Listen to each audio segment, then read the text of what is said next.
Good morning, good morning, good morning. First Sky Omaha in the morning. In the morning. My name is Paul B. He's Buddy to God. Welcome to a fresh edition of the episode and a special time, 8 o'clock. Hope you're joining us right now at 8. I know it's different, but here we are. We're doing the things. Firing it up now. Let's go. Let's go. First Sky Omaha. In the morning. Money.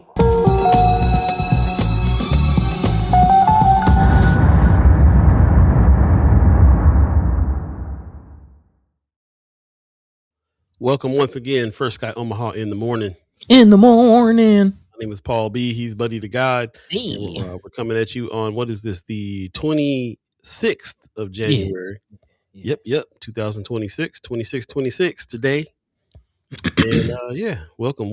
Thanks for waking up early with us. Thanks for waiting around with us. We usually start at 7 a.m., but now we started at 8 today to accommodate the senators. As you see, we have special guests, Senator Ashlei, Spivey, Senator Terrell, McKinney, that's going to join us later on in the show. Man, back. It's going down. Senator Cypher is back. Man, I like that graphic, by the way. It's dope. Oh, thanks, man. We appreciate it. I put something together, you know. Yeah, a little style on them. Good morning to you all. Yes, this is something that we will probably do every other week to accommodate the senators. Start at 8 a.m. instead of 7 a.m.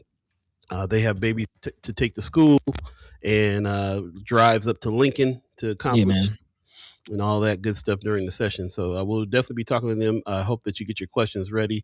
I see a lot of the chat chimers and ghost listeners have been putting together their own, checklist of bills and stuff that they say you should pay attention to this, fight this, support that.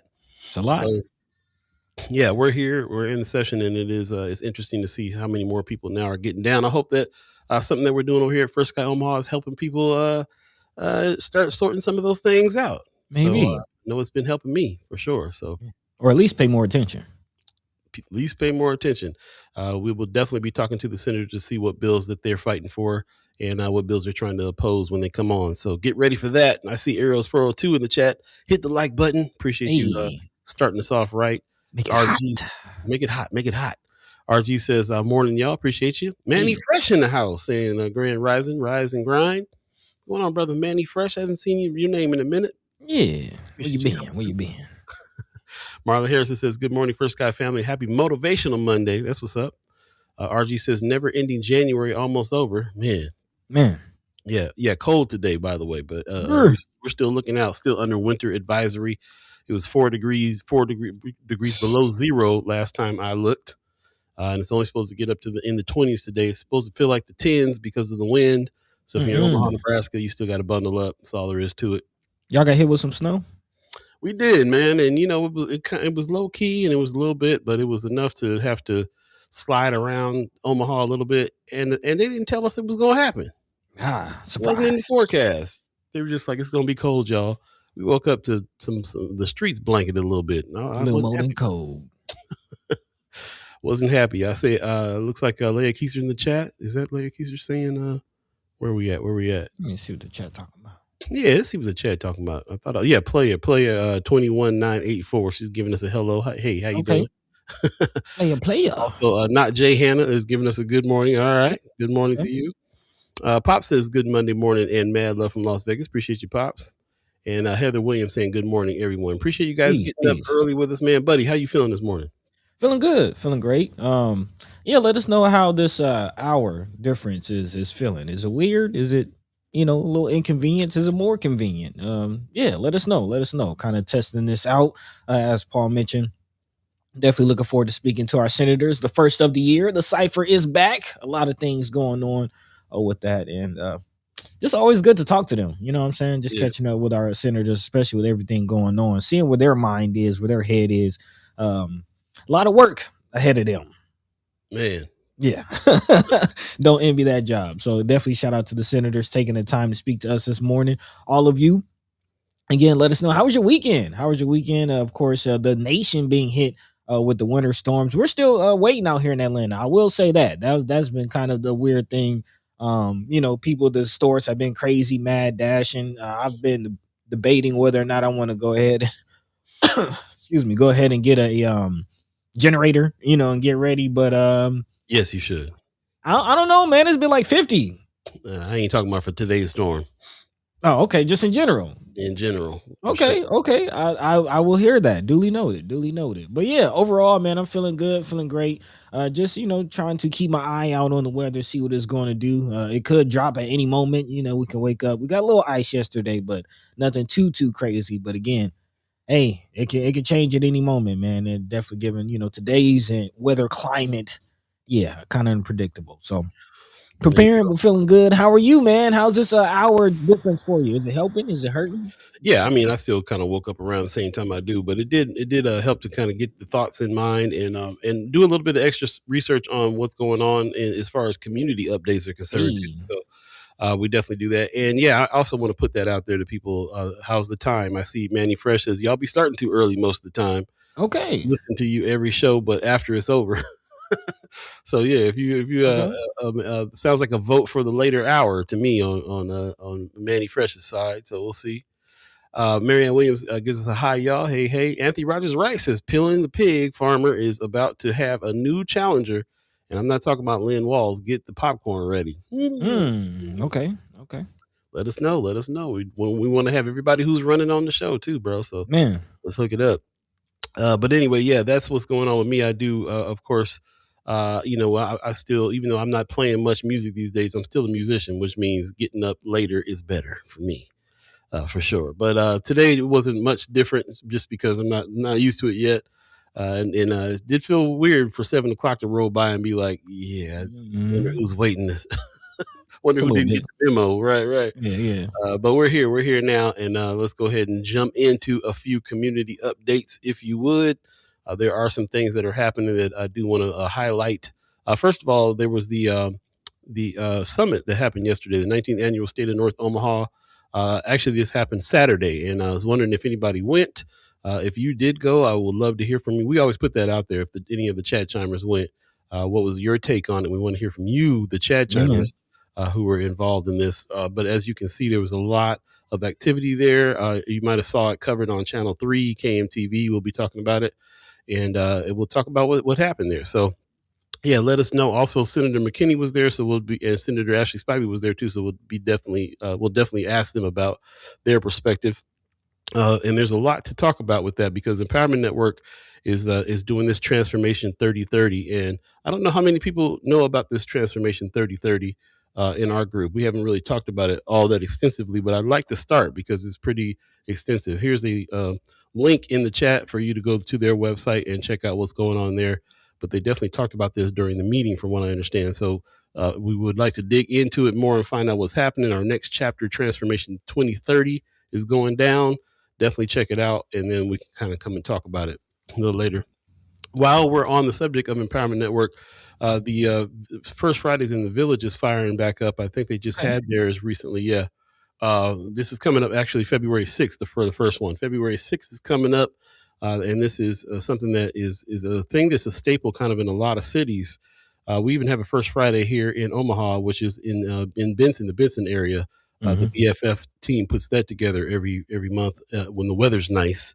It's kind of an art walk, music. You can kind of see some music. It's just an Bar opportunity. crawl. Yeah, bar crawl. People get together and walk around, and there's vendors out there usually, and so on. So I'm glad to see that we got one for the North Side, 24th and Lake. The Village, First Fridays in the Village is happening too. For those of you who don't want to go out to the Benson one, you can be right here in North Omaha as well, which is going to have a whole different vibe Hey, as you can understand, right? the deuce. Down in the Deuce, art exhibits, man, conversation cards, letters to you, photo ops, black love, trivia, movie night, live music, black owned vendors, cover fee of $25. Definitely come check it out. We'll put this in the Friends of First Sky Omaha group page, so you can hit that QR code. But as you can see, we got people performing. Just Be Danny Cleve. Come on, man. Yeah, it's gonna be hot. First Friday in the Village, 24th and Lake, February edition. It's Black Love, baby. It's going down Hey, 5:30 to 9:30 on February 6th. So yeah, we'll definitely be talking about that and having somebody on the show to talk about it as well. So that's what's up. Appreciate that. Buddy and I just did a takeover again for Omaha Public Library. Man, their podcast called The Book Drop. We did this last year and had a great time doing it, and they just recorded us doing that again too. So look out for that during Black History Month. The Book Drop takeover over there on their podcast, where you get your podcast, The Book Drop, Omaha Public Library. It's a pretty good podcast overall, but I really love the way that we've been collaborating with them on that. So we got recommendations and all kinds of stuff going on that show. Definitely check it out. yeah, man, a lot of good resources, and actually had a lot of fun. Some ideas coming out of that. So look out. Some of y'all, have already expressed some interest. Yeah, this might be for you. Yeah, we always have great fun with that one, man. Man. Yeah. Right up our alley right there, reading Rainbow style. Oh yeah. All of it, man. So yeah, shout out to the library crew, man. Thanks for letting us do that. That was fun. Most def. Also, our brothers over here with Beyond the Stigma is having their meeting coming up January 31st. Always like to big them up.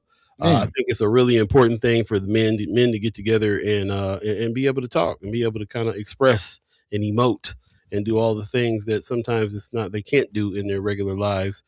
Get together, have these conversations about how to keep each other sharpened, man. As men. So I appreciate that they're doing this. Shout out to Johnny No Good. This is happening January 31st. Shout out to Pastor Ballard over there at Assembly of the Saints for hosting this as well. 3 to 5 on January 31st, man. And just shout out to everybody that continues to support this. Hit up Johnny No Good, because he I'm not sure how they run this. I think they got donation page or something up, but I definitely think this is something that we ought to continue to try to support as much as we can, even if we don't go. This is nothing but good stuff. I've been myself, and I've seen all ages from 9 to 11 all the way up to the elders. They had great speakers come in. They really are able to have some great conversation amongst the men in the room, and it's really helpful. So Man, I'm always behind beyond the stigma meetings for sure. Man, it's grown over time too. That's what I always like to see. The images that they have with the brothers on the stairs. The group always gets bigger and bigger and bigger. So it does, shout out to everybody who's tapping in, man. We need it. Most of. One more before I move on here, I just want to give a shout out to the Keep the Dream Alive March that's happening on January 31st. We're actually going to talk about this in the show a little bit more later on in the show, so get ready for that. But this is going to be the meet at 24th and Lake Street at 10:30, a community gathering at 11:30 a.m. at Salem Baptist Church. As you can see, there's a lot of vendors, a lot of people supporting this walk. I'll just take that off so you can see the bottom of that page. They raised some loot here in order to do this. So we definitely need to dig in and find out what's going on. There's an event group registration, as you can see at the top of the page. So we'll put that in Friends of First Sky Omaha, so you can hit that QR code and register and join the march January 31st. We'll talk about it more a little later on in the show. But in the meantime, between time, just want to remind everybody that we are here today with this extended show. It's going to be from 8 o'clock to 10 o'clock today instead of 7 to 9 like it is usually. And that's because we're accommodating the schedules of the senators that are coming on. Senators Cypher is back with Senator Ashlei, Spivey, Senator Terrell, McKinney, and they'll be here during the second hour. So definitely stick around so we can have a conversation with them as well. I'm seeing everybody in the chat. I'm seeing, let's see who else chimed up here. Manny Fresh says, and it's all the links y'all discuss on Friends of First Sky, because recap never shows any comments. Yeah, man, we're still having trouble with the recap, with the comment recap. I'm not sure what's going on with that. I actually put some calls out to YouTube on why that is the case. But I do see the if you're on Facebook, then you can look at the comments as you go, but hit and miss with YouTube. So we got to figure that out. But I appreciate you saying that. Yeah, we'll definitely drop all those links in Friends of First Sky Omaha too as well. I see Black Dynamite giving us a good morning, y'all. Appreciate that. Peace. Yeah, man. Also, RG says the young man from Black Power Redevelopers is a staple here. Is a staple there. Yeah, that's what's up. Okay. Are you talking about further Beyond the Stigma? Yep. Cool. And also, Sean McCarthy in the chat saying, "Good morning, First Sky Nation. Hope everyone had a good weekend and is staying warm." Man, big time. Big time. Yeah. Linda Lathan, fams. Hello. Good morning. Good morning to you too. Appreciate you chiming in this morning. Hope that you're doing well and better. Hello. Right on. With that, I'm gonna hand it over to Buddy so we can talk about the thread for today. It's 8:14 right now. If you believe in the concept of time, and if you're just joining us, it's a special time we've started here. You're not late. You're not late. We started at 8 this morning so we can accommodate the senators. So welcome, Buddy. What's going on in your mind today? Yeah, getting fired up. A few things to touch on before we get in with the senators. Definitely looking forward to that conversation, learning what's going on in the first couple, I guess, weeks or so now. The legislative session has been in action. But before then, definitely want to touch on some of the things you kind of teed up already. Again, putting out the question: did anybody make this 19th annual State of North Omaha meeting? Definitely would like to hear your take on it if you did, and just talk about the importance of this. I know there's a lot of feelings and some people have opinions about the Empowerment Network and what it is doing or what it's not doing. But the reality, and we'll be getting into it throughout the show, is we need more of those. We need more town halls. We need more public spaces where the community can come together and at least try to address leadership and figure out what's going on in the community, especially with social media, AI. Again, we've been talking about how untrustworthy some of the things that we have come to rely on are becoming, as far as again social media, AI, just the internet in general. Again, we got to take it back outside. So I would definitely love to hear your take and talk about that more. Speaking of taking outside, of course, we did have Mayor Ewing on Friday, which definitely, if you haven't saw that conversation or episode, definitely check that out on YouTube and look out for more bits and pieces of that conversation coming out. But one thing that definitely jumped out from that was kind of Mayor Ewing's tongue-in-cheek approach to commenting on ICE. Of course, light of events yesterday, another U.S. citizen losing their life, murdered. Let's just call it what it is, at the hands of ICE. Of course, definitely want to talk about the protests that took place at what was it called? Freedom Corner now? Is that 72nd and Dodge? Freedom Square, if you will. Again, people took to the streets even in the midst of the snow. So definitely want to talk about that. And of course, Mayor Ewing's approach to this whole ICE situation, kind of taking a softer approach, but interesting. He is still addressing it in what he's calling the year of the neighbor.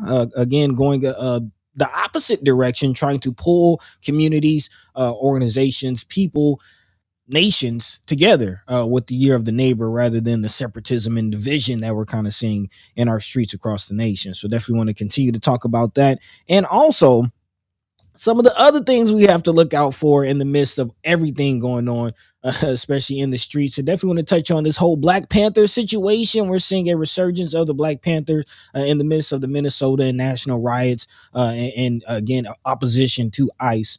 But Are we though? yeah, yeah.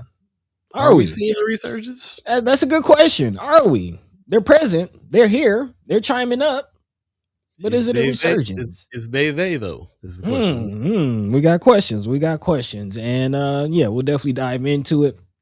Also, connecting that to the whole TikTok situation. What's going on with TikTok? The sale of TikTok now finalized. And when you talk about, again, figuring out what's going on in the streets and who's really who, TikTok has played a good role, a big role, and again, giving an eye on the streets. Again, users on social media being on the ground, kind of citizen journalism, as we like to call it, still proliferating on TikTok. But is it now that in jeopardy with a company that we were just talking about actually buying TikTok? So we'll be getting into all that and more throughout the next 2 hours. Of course, if there's anything that we're not talking about, missing the mark on, or just forgot to discuss, feel free to jump that into the chat. Let your mind be free. Let your voice be heard. In the meantime, between time, we're about a quarter into this thing. Paul B, what's the word? Yeah, man. Before we go to break, just want to jump into the chat real quick. Shout out to Brianna Fool, who's in the chat. Good morning. She says, I like the 8 a.m. start time. I like to be up for 1 or 2 hours before I let the news ruin my day, bro. This, you said it. You said it. Okay. I got a whole theory about thinking your own thoughts before you get your day going, and I purposely wait to look at my phone and everything until I can do that. So that little extra time really helped me to do that this morning in a big way, because sometimes preparing for the show means that I got to dive into the world before I want to. So I feel that all day long, man. Before stuff, we got to talk about everything that's happening. Hot mess. So there's another vote for the 8 o'clock time frame. If you're keeping track, we started at 8 today so that we can accommodate the senators for Senators Cypher, their schedule. And we're going to be doing that every other week so that we can accommodate their schedule during the session.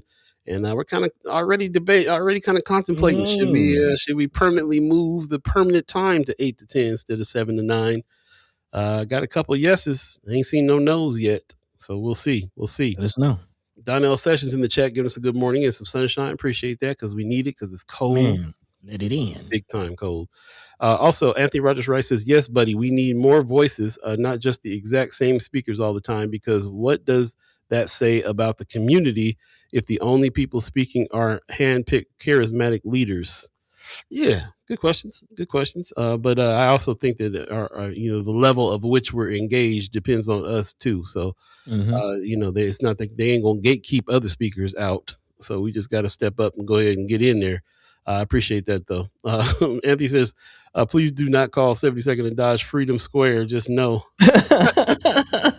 Not here for the branding. Not here for them. I hear you. Sean McCarthy says, I've tried to start getting into the habit of not checking my phone and doom scrolling when I wake up, get up, take a shower, have a glass of water, then check the phone. That's what I'm saying, bro. We're kind of all on that, seems like. Routine. Yeah. I mean, we got to do it on purpose because it's easy to just get up and just start getting bombarded by what's going on, especially if you are a TikTok person. TikTok is just relentless. You're just going to throw stuff in your face as soon as you turn it on. But like we're going to talk about a little later on in the show, I'm going to just say it, man. TikTok is dead. Yeah. TikTok is dead for us. We're going to get into it in a big, big way. I appreciate that. Marlon Harrison says, I like the 7 to 9 time. Okay. Your time. Okay. Also, Omaha Youth 360. Okay. Good morning, gentlemen. Have a great day and great show. Thank you. Who's behind this name? I'm not sure. A new name in the chat, but thank you for tuning in and top of the morning to you. Thank you. Donnell Sessions says, I love the 7 a.m. I love 8 a.m. too. Okay. That don't help. You got to pick one. You got to pick one.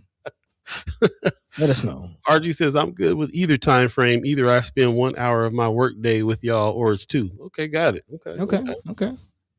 Donnell says, I'm up at 5. Yeah, I hear that. Hey, you can keep that one.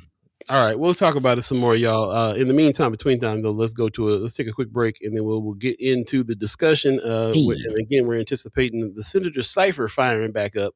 It's going down today. We're going to be talking to Senator Ashlei Spivey and Senator Terrell McKinney. So stay tuned for that. And like Buddy mentioned, if you missed the episode where we just had our meetup with the mayor, definitely go check that out on YouTube. It was a great conversation, and we're going to continue to have those. I got word back from the mayor's office that it was cool. They had a good time, and they do want to come back on a regular basis. So it's going down. It's going down. Monthly meetup with the mayor. Come on back. I'm on the death row.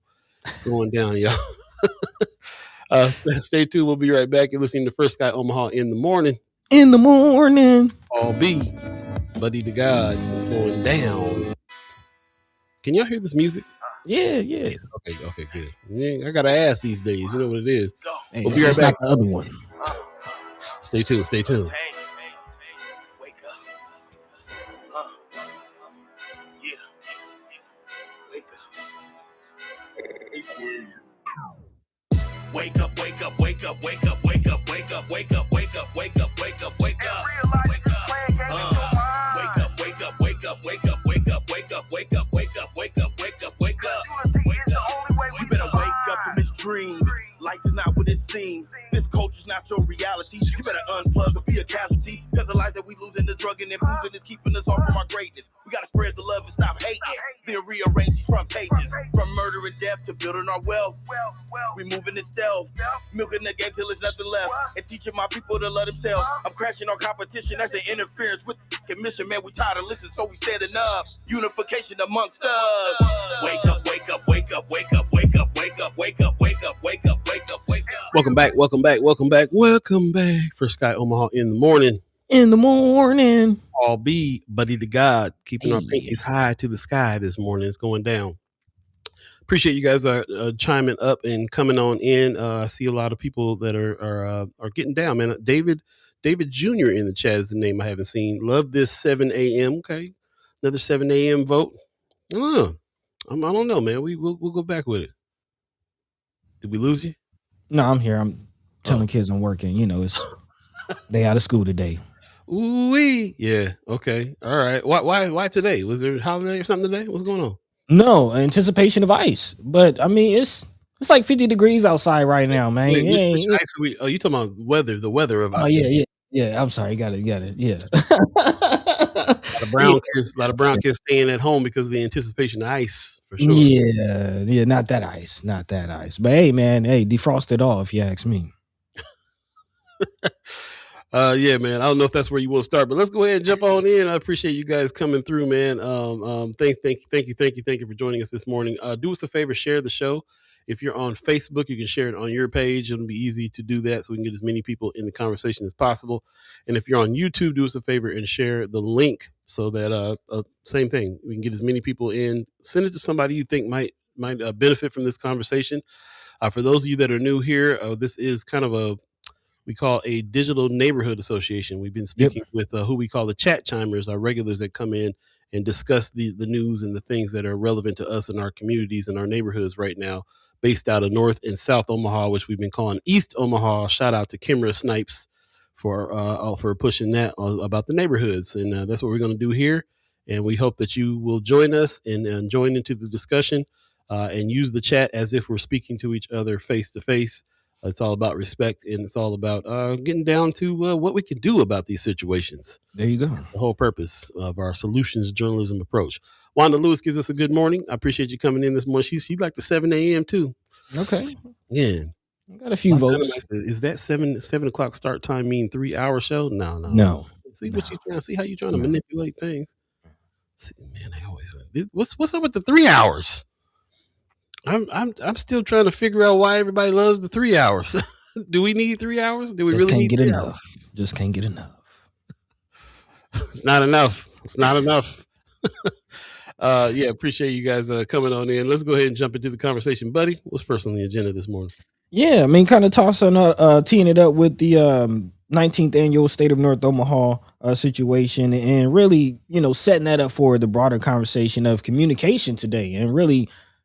Regardless of how you feel, I mentioned it earlier, but regardless of how you feel about, Empowerment Network, they're providing a platform just like we're trying to do digitally, but they're doing it in a physical space, which you can't beat coming living alive with one another, physical space. And regardless of how you feel, if you have questions, comments, or concerns with the people who are in position of quote unquote leadership, there's an opportunity to do that, to address and have those questions, comments, and concerns heard, or at least, pull up and see what's going on. That is the idea of this summit. Again, for those who made it, we'll definitely love to hear your take on the situation. But it does look like KMTV3 was in the building as well, as they report. Again, the community, state, and local leaders, I believe Mayor Ewing, who we spoke to on Friday, was also in attendance, discussed the progress made in North Omaha community, as well as new goals at the 19th annual State of North Omaha Summit. Of course, as Paul mentioned earlier, part of that new goal is the Transformation 2030 plan, which again goes right in with a lot of the conversations we have here on the show as far as the development and what the future of North Omaha looks like. Again, when these conversations are being had, it's best to be at the table. As they say, if you're not at the table, you're on the menu. Is that how it goes? Shout out to Vicky Quates Ferris, who we've actually had on this show, speaking about what the Empowerment Network has going on. She says the meeting is for community members to hear from their leaders about what changes are being made for North Omaha. Speakers touched on employment for youth in North Omaha, housing and home ownership, which we've have actually been talking about here this season as well. Education in schools and health and safety in the community. Sister Quate Ferris also says working alongside community partners, of course, having this meeting every year, it helps with North Omaha. We are one of those partners as far as working alongside the Empowerment Network. And again, you always say this, Paul, as far as the meetings that they're having and the importance of living alive with one another. And again, we will continue to talk about that with the sale of TikTok, what that means about communication moving forward. But again, living alive with one another, these meetings, what say you? Yeah, I am all about it. I would love to be able to cover more of that stuff as we go along to give you guys even bigger pictures of what's happening here. But in the meantime, if you attended any of those things, we definitely want to hear from you and get your take on those meetings. We have the opportunity. I feel like we all have the opportunity to change those things up. We can work with the groups to come in and do that. I don't feel like we can make any change unless we kind of solidify up. We are working on a series called Lanes of Change right now, just to honor each lane, but to understand that we got to be all on the same freeway to make anything plow through any changes that happen. So I think Empowerment Network is one of those organizations that have really been working on that from a ground level. Every time I attend any event, I'm kind of floored by like how many different organizations and groups and businesses that are involved. that are working together, and that's the whole goal, is to continue to work together on stuff. So I'm with that. I'm anxious to kind of dig into this 2030 plan, because I kind of just went over the surface of it, but I want to dig in and understand what the next chapter is. I think I did put a link in the chat. I'll put that in there again. Here's a link to that 2030 plan if you want to take a look at it yourself.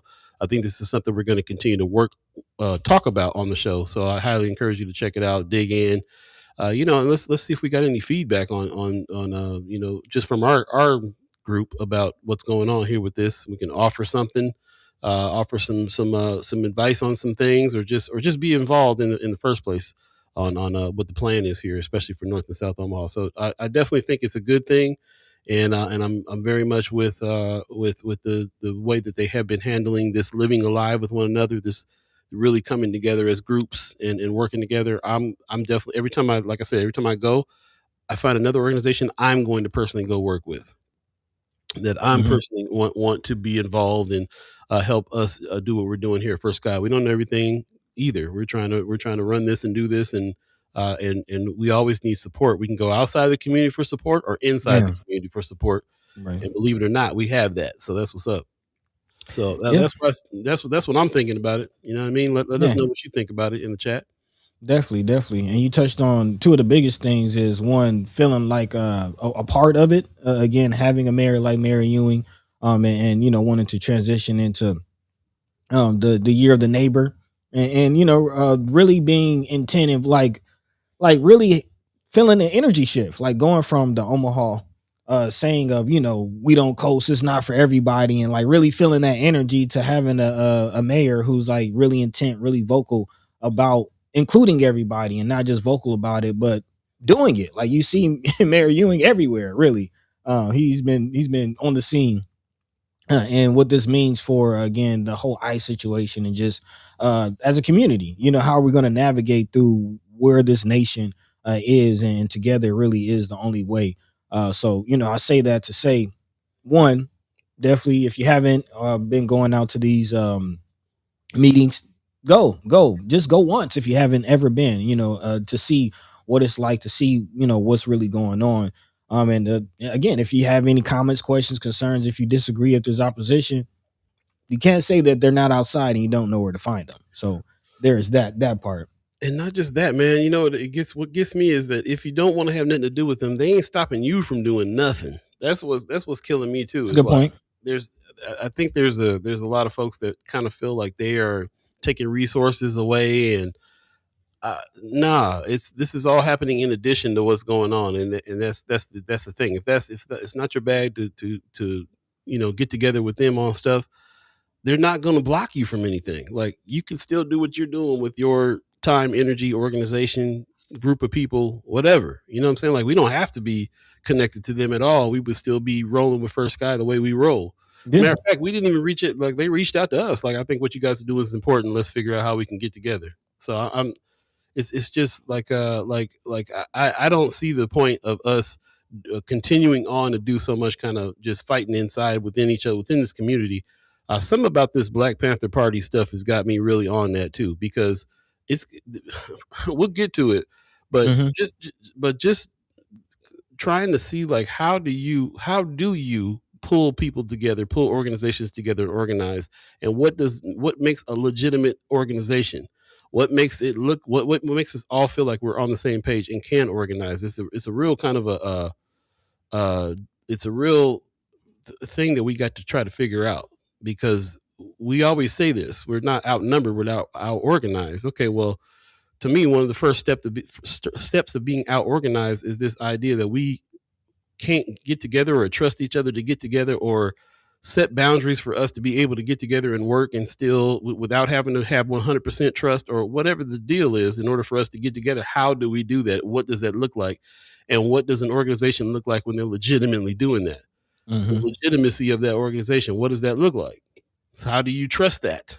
How do you trust your brother to be doing something? So, if we don't really address those kinds of conversations and figure those things out, I'm not sure how we will ever be able to, like, get together, organize, or be more of a less siloed and get together. I mean, that's really it. It's really like we can't live in a society without society. We can't live in society without people, without organizations, without common interest in helping each other survive. It's just not. It's not. You don't. Community is everything. You can't live in a silo. So anyway, I don't want. We'll save some of this kind of theorizing and conversation for the second hour. But I definitely wanted to kind of just put that out there about the Empowerment Network meetings and those things. I want to hear more about how people are engaged. We get that a lot too.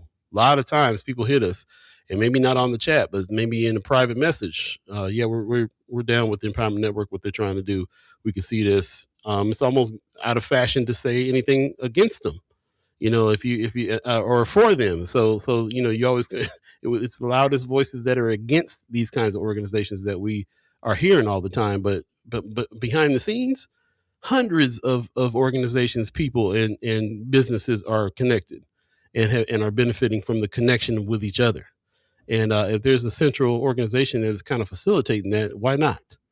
So I definitely going to put that out there. We'll keep talking about it. But before we do that, the chat's going off. I appreciate everybody coming in. Miss Erica Felt, I'm glad to see you in this morning. She says, my first child arrives at 7 a.m. during the play school year. So you probably missed the 7 o'clock when we start up. If you guys are just joining us, we started at 8 today. We're going to 10 in anticipation of the Senators working with their schedules. So we're talking about that. Linda Latham in the chat says, yes, we love 0.5 selfies. I love seeing him interact with the younger folks in the community. You talking about Mayor Ewing? Mayor Ewing. Mm-hmm. That's what's up. Yeah, he's all over the place for sure. Anthony Rogers Ray says, I don't, y'all. Zoran, the 34-year-old Democrat socialist, just got universal child care in New York City in the first 2 weeks in office. Our mayor has no accomplishment close to that after almost a year. Yeah, not, I don't, has he been in a year? Yeah, I guess so. At least 100 days. Yeah, we're past the 100-day mark, right? Yeah, we have to talk about it because what are the accomplishments? There are some accomplishments that have happened. Different city, different situation. We'll see. Yeah, I don't think it's quite a apples to apples comparison as far as New York versus Omaha. Right. Marlon Harris in the chat says, let's be honest. If we didn't have the Empowerment Network, what would Omaha look like today? I always ask that question too. If we didn't have these resources, what would be the case here? Also, Anthony Rogers Rice says, that is the question, and many don't think it would be any different without the Empowerment Network. I don't see how that could be the case, but many do think that, but I don't really see how that is the case. We'll see. We can keep talking about it. Miss Erica Fell says, no one organization can do everything. We need multiple different organizations to fill different gaps for sure. Agreed. Different lanes in a big way. Yeah, we'll continue on with the comments. I appreciate you guys doing that. Please stick around to the second hour. We can really get deep into the conversation with all of these things. But in the meantime, let's go ahead and jump into the next subject before we take a break. Not the next subject. This is all connected, but really? The continuation of the subject for real. Appreciate that. Yeah. What's happening next, buddy? Yeah. Jumping into the situation at Freedom, I guess are we calling it Freedom Square or not? But again, 72nd and Dodge, the protest. Some people call it Freedom Corner. Freedom Corner, thank you. But yeah.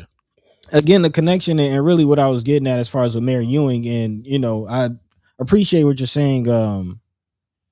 Anthony Rogers is right. Maybe, you know, Ewing isn't as a radical, you know, personality as a Mandami.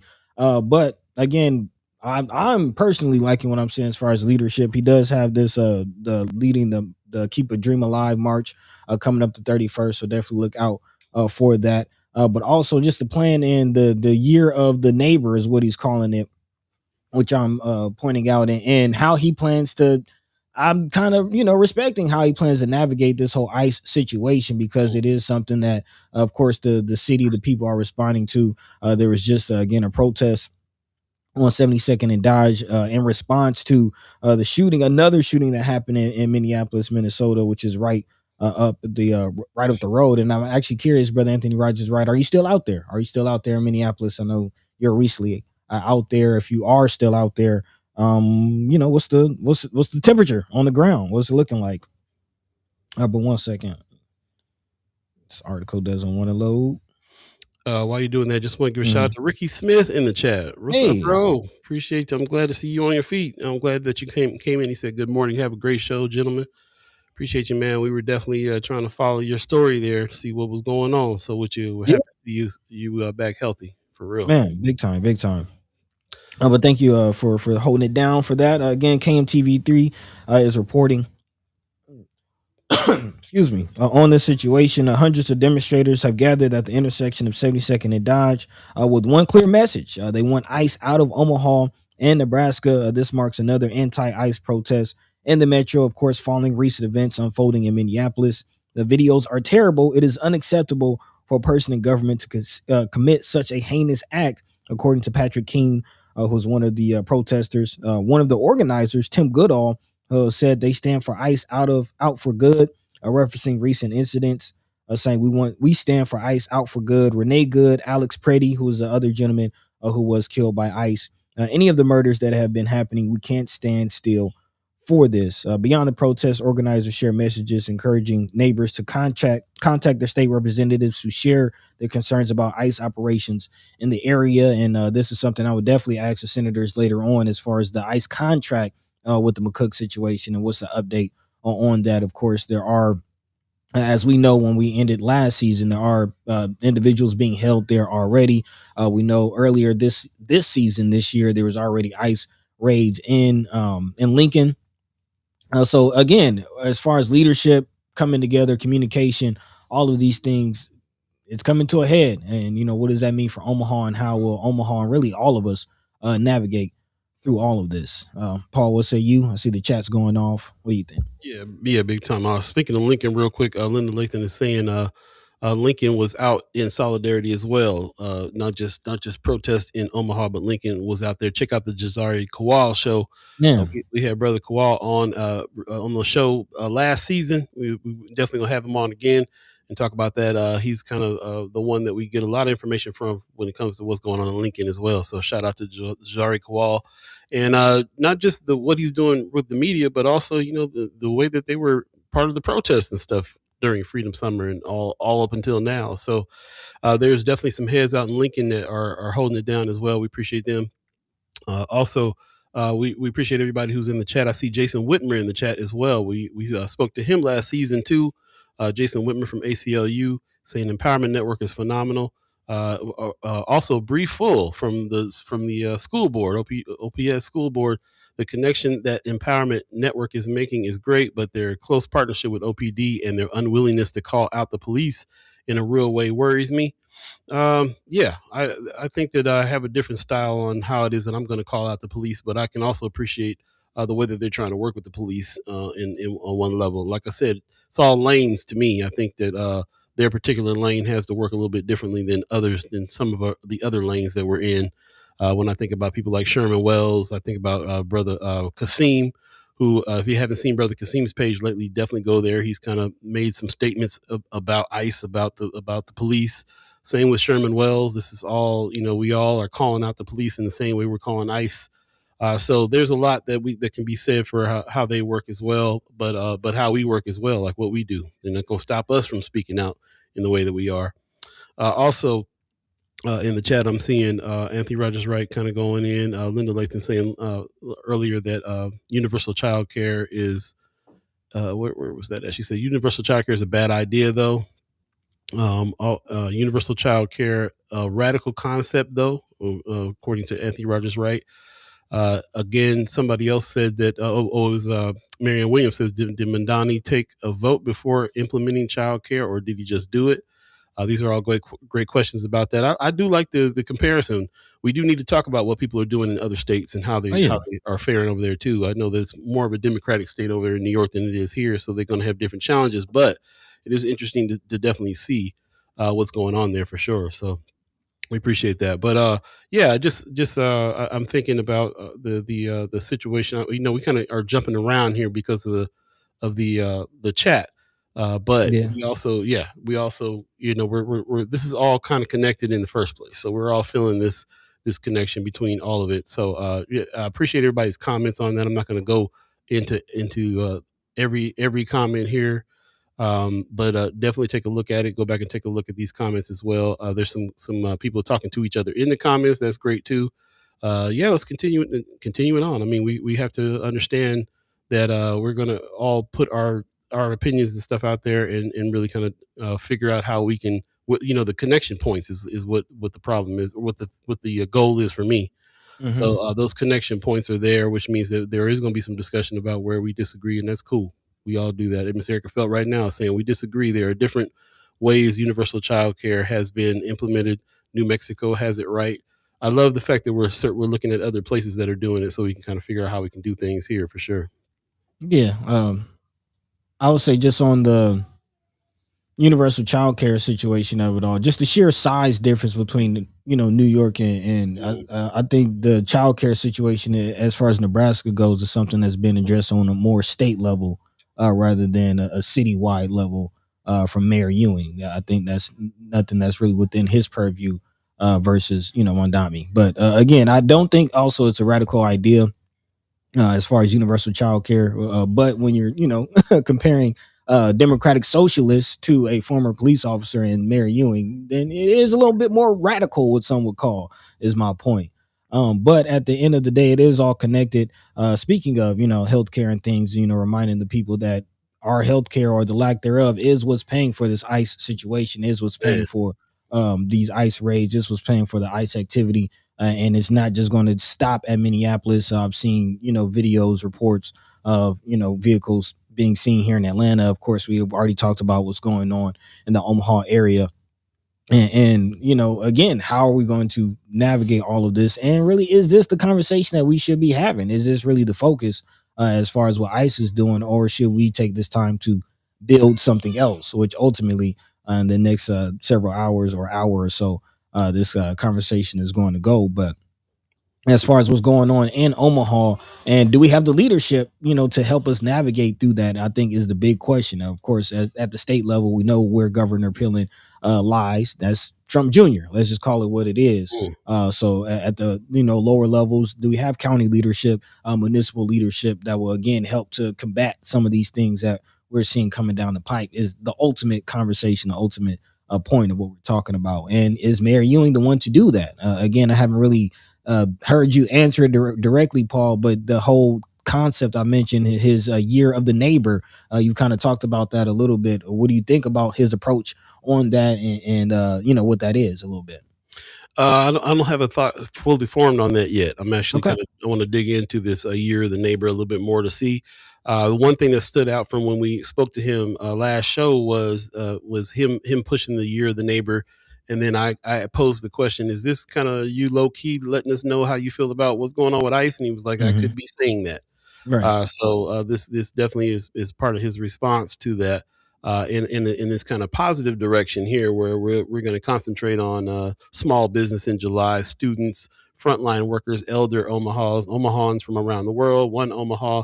So there's a plan here laid out for the months on making this the year of the neighbor, some solidarity with our neighbors here that is different, kind of making that statement that the attitude that we need to be tossing out immigrants and brown folks and stuff in the way that we are watching all around is something that's frowned upon here. It is pretty a quiet statement. I know that people in the chat in the past have said they need him to speak out and say something about it, but we have be more vocal, but we have mayors in other cities that are saying, get the F out of our city. What is their being vocal really doing though? Because in the same cities, people are getting shot and killed here. So what is the real answer? Go ahead. I'm glad you posing that. I want to stick there with the conversation. You can, but keep that in mind. That's a great question. As far as whose approach is right and versus whose approach is wrong. Yeah, or what can they do about it is kind of right. And I want to put this before we go to a break. Just put this out to the chat too. We just talked about the protest that's been happening 72nd in Dodge, ICE protests. Have you been involved in any of these ICE protests? Because I want to know, what's the reason for people being out there? Are they mad about what's going on with ICE in Omaha? Are they in solidarity with what's going on in Minneapolis? where everybody is out for one of the latest shootings that just happened, which is Alex Preddy. Rest in peace to him. And everybody's very, very fired up about this. My friends in Minneapolis are really beside themselves and out every day, and it's chaos out there. And I know that a lot of different states, a lot of different cities are following suit in solidarity with Minneapolis, going out and marching. And I'm wondering if we're concentrating enough on what's going on with ICE in our neighborhoods, or are we in? Is this just a show of solidarity for Minneapolis? So if you've been a part of these protests, I'd love to hear that from you. I'd love to know what the deal is there. Might be something to discuss. Because who's keeping track of that? Well, who's keeping track of what's going on here with that? So, and when we have more discussions with the mayor, more discussions with the senators, we kind of want to know that too. Like, give us the story on where we stand. What's happening here? Was anybody ICE watching here in Nebraska? We're not on national news with any kind of incidents that's happened yet, and they haven't been deploying National Guard, and the Army's not coming quite yet to Omaha and all that kind of stuff. But will it ever? Will it ever be that way here in this red state? Will Pillen's relationship with Trump ever make it so that we're in a Minneapolis type of situation? Not sure. So what exactly are we doing? So, man, posing some good questions. We want to address those when we're on the other side of the break. But before we get to the break, I wanted to kind of end with the kind of exclamation mark. Again, Brother Anthony Rogers, right out there on the ground. You're asking as far as people who's out there on the protest, what's the real? Like, what are people really protesting? What's really going on the front lines? And Brother Anthony Rogers, right, is coming back with just that.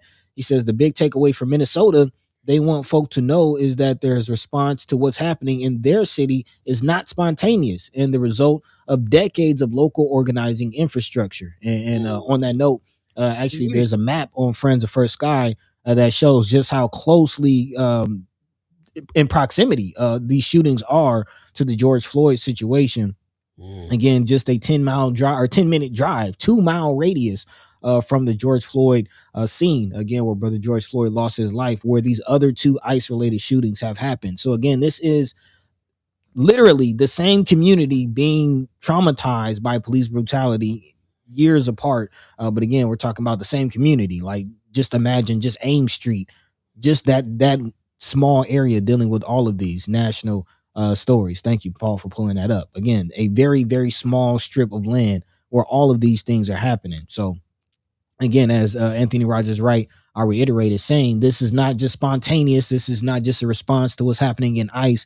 This is as you see, decades-long struggle of police brutality and over-policing in this community. He also says they aren't just protesting, they're responding to the moment by food distribution, giving people rides to and from work, and excuse me, other forms of mutual aid on purely grassroots level. So thank you, Brother Anthony Rogers, right, for that report from the front lines. Minnesota, they're fed up. Man. Let's take a quick break. You're listening to First Sky Omaha in the morning. In the morning. My name is Paul Beeee. He's buddy to Gawd. We appreciate you guys joining us this morning. We're anticipating the Senators Cypher coming up second hour. Stay tuned. It's about to go down.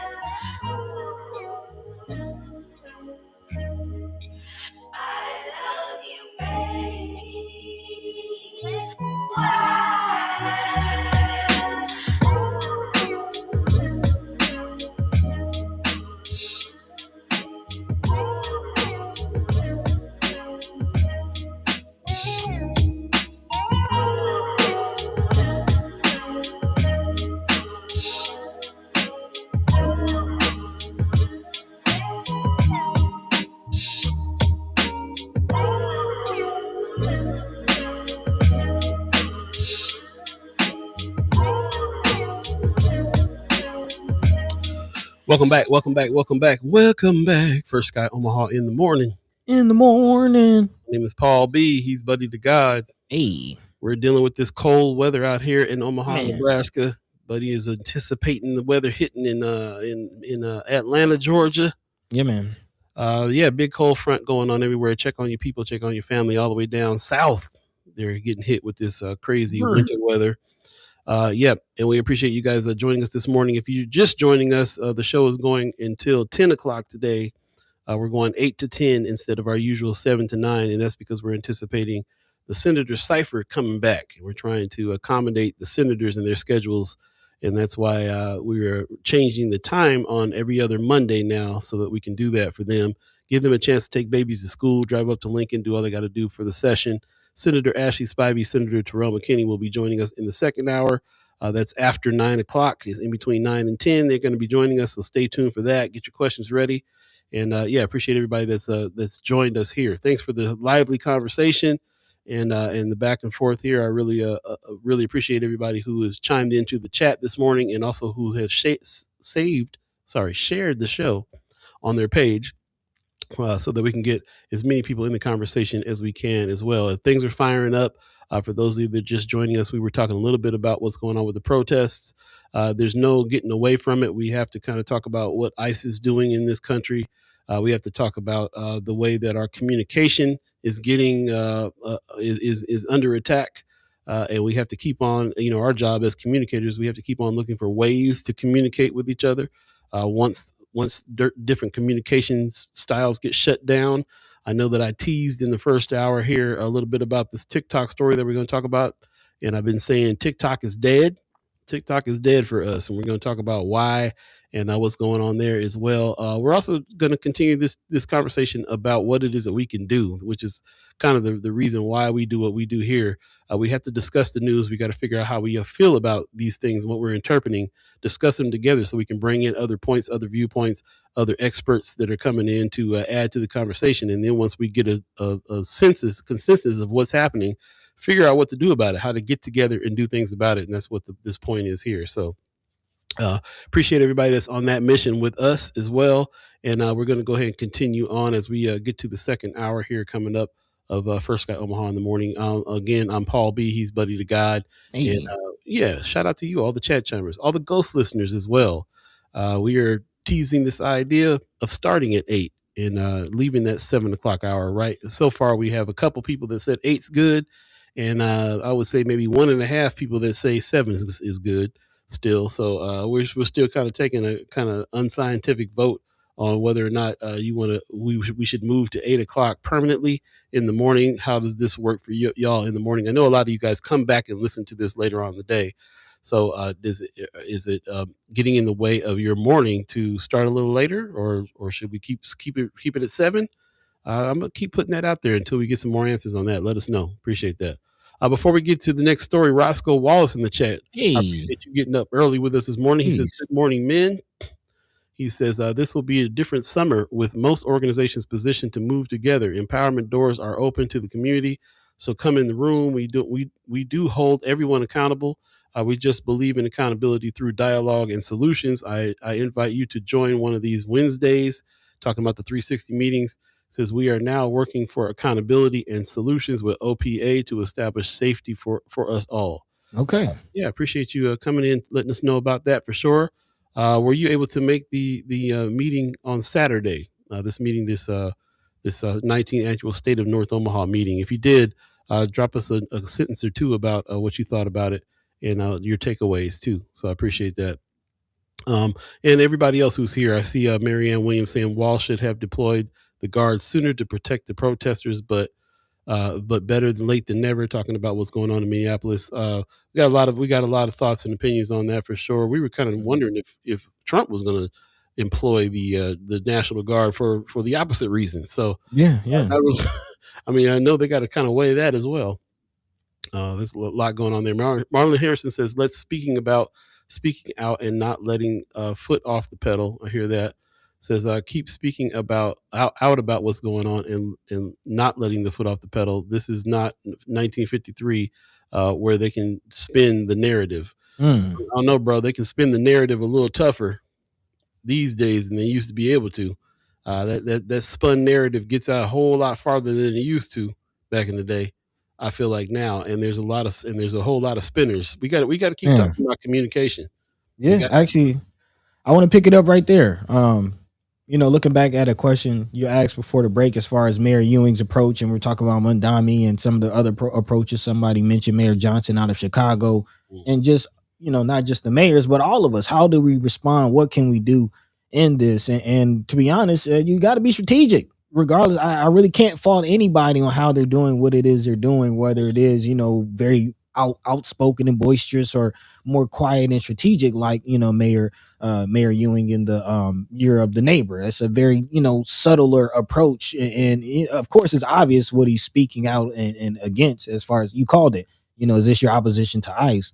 But all of us, we have to be strategic. Even as we speak here on what we do and some of the moves that we're making, as far as maybe trying to move the conversation off of some of these platforms that the Broligarchs own, not just because of some of the things that they have been doing with some of the censorship and things that we've been seeing, but of course I've talked about the National Security Memorandum 7, I think NSPM 7, that you're kind of seeing this actually in the rhetoric around, speaking of spinning, around the whole Minnesota situation. What are we hearing these people call? Domestic terrorists. It's already been spun, Marlon. The spin is already happening. So again, I say all that to say we have to be strategic in what's happening and kind of pay attention to why and what's happening. And I say that to tee up the whole Black Panther conversation, and a lot of questions about what's going on and what is the real strategy. And let's just call it what it is: a strategy that has been deployed on our communities in opposition of these types of moments when we try to organize amongst ourselves. It's COINTELPRO. And anytime you see individuals pop up out of nowhere, and eyebrows go up, questions go up. And if you don't know what we're talking about specifically, let's just call it what it is. Brother Paul Winsong, what is Birdsong? That's his name. The other Paul B. No. I'm just joking with you, man. I'm just joking. But yes, Paul Birdsong, if you haven't heard, has emerged as the new chairman, I guess, of the new Black Panther Party. They have made headlines. They were seen at a ICE protest in Philadelphia, where again they're very vocal on their stance in this situation. Some people on the internet is feeling like that might be a psyop. Some people agreeing. Of course, there's been some controversy with actually family members of original Black Panther Party. I believe I want to say the daughter of Newton, great niece of Huey P. Newton. Thank you. The great niece. There's a lawsuit there. There's also been some original members who have been vocal about distancing themselves. The Griot has an article about the organization chiming up, but I'm kind of curious, for those of you in the chat have seen it. What are your take, or have you seen it at all? What do you think? Good question. Let us know. There has been some chatter on Friends of First Sky Omaha. Shout out to Marlon Harrison, who kind of put that out there first, and I've been seeing some people talk about it, and I think it keeps on bringing up questions for me. What is the legitimate way to organize? That's what we are walking into the situation. I've been saying all last year we need a new Black Panther Party, and so I know that this is catering to some of us that want that. So it's interesting that it's here, but it immediately brings up questions. Who are these people? When did this happen? How? What's the legit? What is the legitimate organization? Is this a legitimate organization? Is this a COINTELPRO situation where everybody is feeling like a new strategy here to battle ICE and everything else, and so they throw this out here on us all of a sudden? Now we have a Black Panther Party. I mean, when bro showed up with the beret and the black leather on to talk, I was already just like, you gonna put all that back on? And I mean, is this dress up here? Is this for fun? Like, so many things fired off with me. Like, is this for real?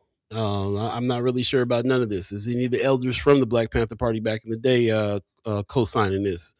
Can you just commandeer the name and go for it? I mean, lot of questions that brought up, and it was funny at first, but then it got serious, because if we're actually talking about really organizing the Black Panther Party for self-defense that was born in the 60s it was specifically to help the community out. We talk about all the programs that they put together in the first place. And are we seeing that? Are we just seeing people chiming up talking about we're gonna shoot ICE agents? Like everything is sus to me on that one. Everything feels that way. So I couldn't wait to further that discussion with you guys. Like I said, there has been people that chimed up on Friends of about it. So yeah, what say you on that? But the bigger question to me is what does an actual organization look like? How do you legitimize an organization for people to be able to trust that, come into that, and do the work of the organization part?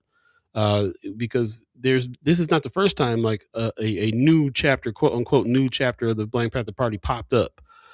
There was a incident that happened a few years back where that happened. It turned out those were actors. Yep. Went into the Occupy Wall Street situation as the new Black Panther Party. So we've been here before on that. I'd love to hear what you guys have to say about that.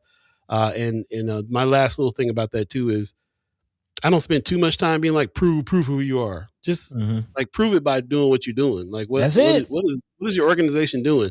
You could be the new Black Panther Party or whatever the deal is, but like what are you accomplishing out here is my question. One thing is, man, you can say you know this and you might just know it. But to answer your question, you have to be what you say you know. How do the people listening trust what you and I do? Because we do this. We've been doing this. Consistency. You see the work. Somebody, again, this Paul Bird song guy, I might not just be familiar with the Philadelphia area, but I am familiar with happenings in the nation. I'm familiar with what's going on in this nation. There's been plenty of incidents, plenty of opportunities for this guy to pop up. And it's interesting that the times that they are popping up in the places. Right. And again, if you've seen the work, if there's fruits of the labor, then show me. But until then, I'm a little wary. I'm gonna just be honest. Yeah, we can't have gone through everything we have and learned anything that we have about COINTELPRO and everything else. And the reason why the Black Panther Party got shut down in the first place was the people who infiltrated it and took the leaders out. We can't know all that and then think there's just a Black Panther Party that's just up and rolling right now. That's ready to go to war. Sounds wild. Sounds wild to just trust that. But they're playing on the emotions of those of us that want that. We want a party, and we can very easily. I feel like this. If I was the enemy, I put this thing together and be like, let's draw all the people in that want this.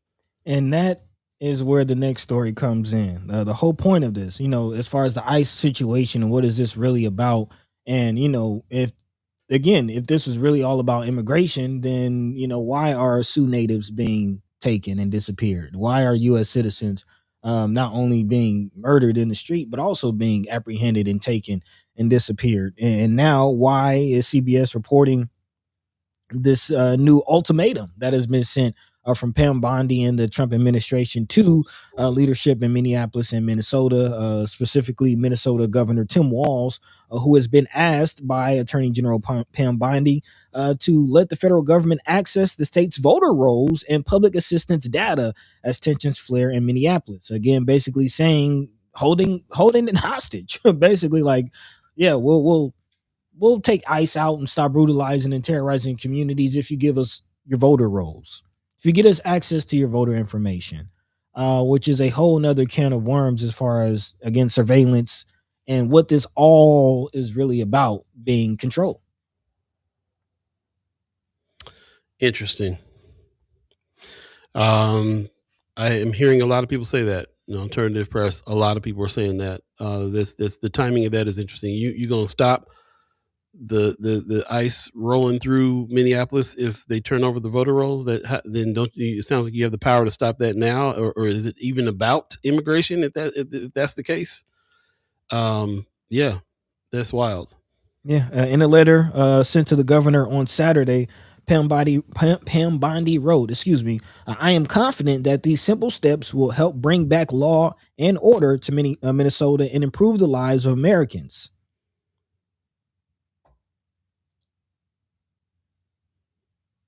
Yeah. So a very clear ultimatum. That's just what it is.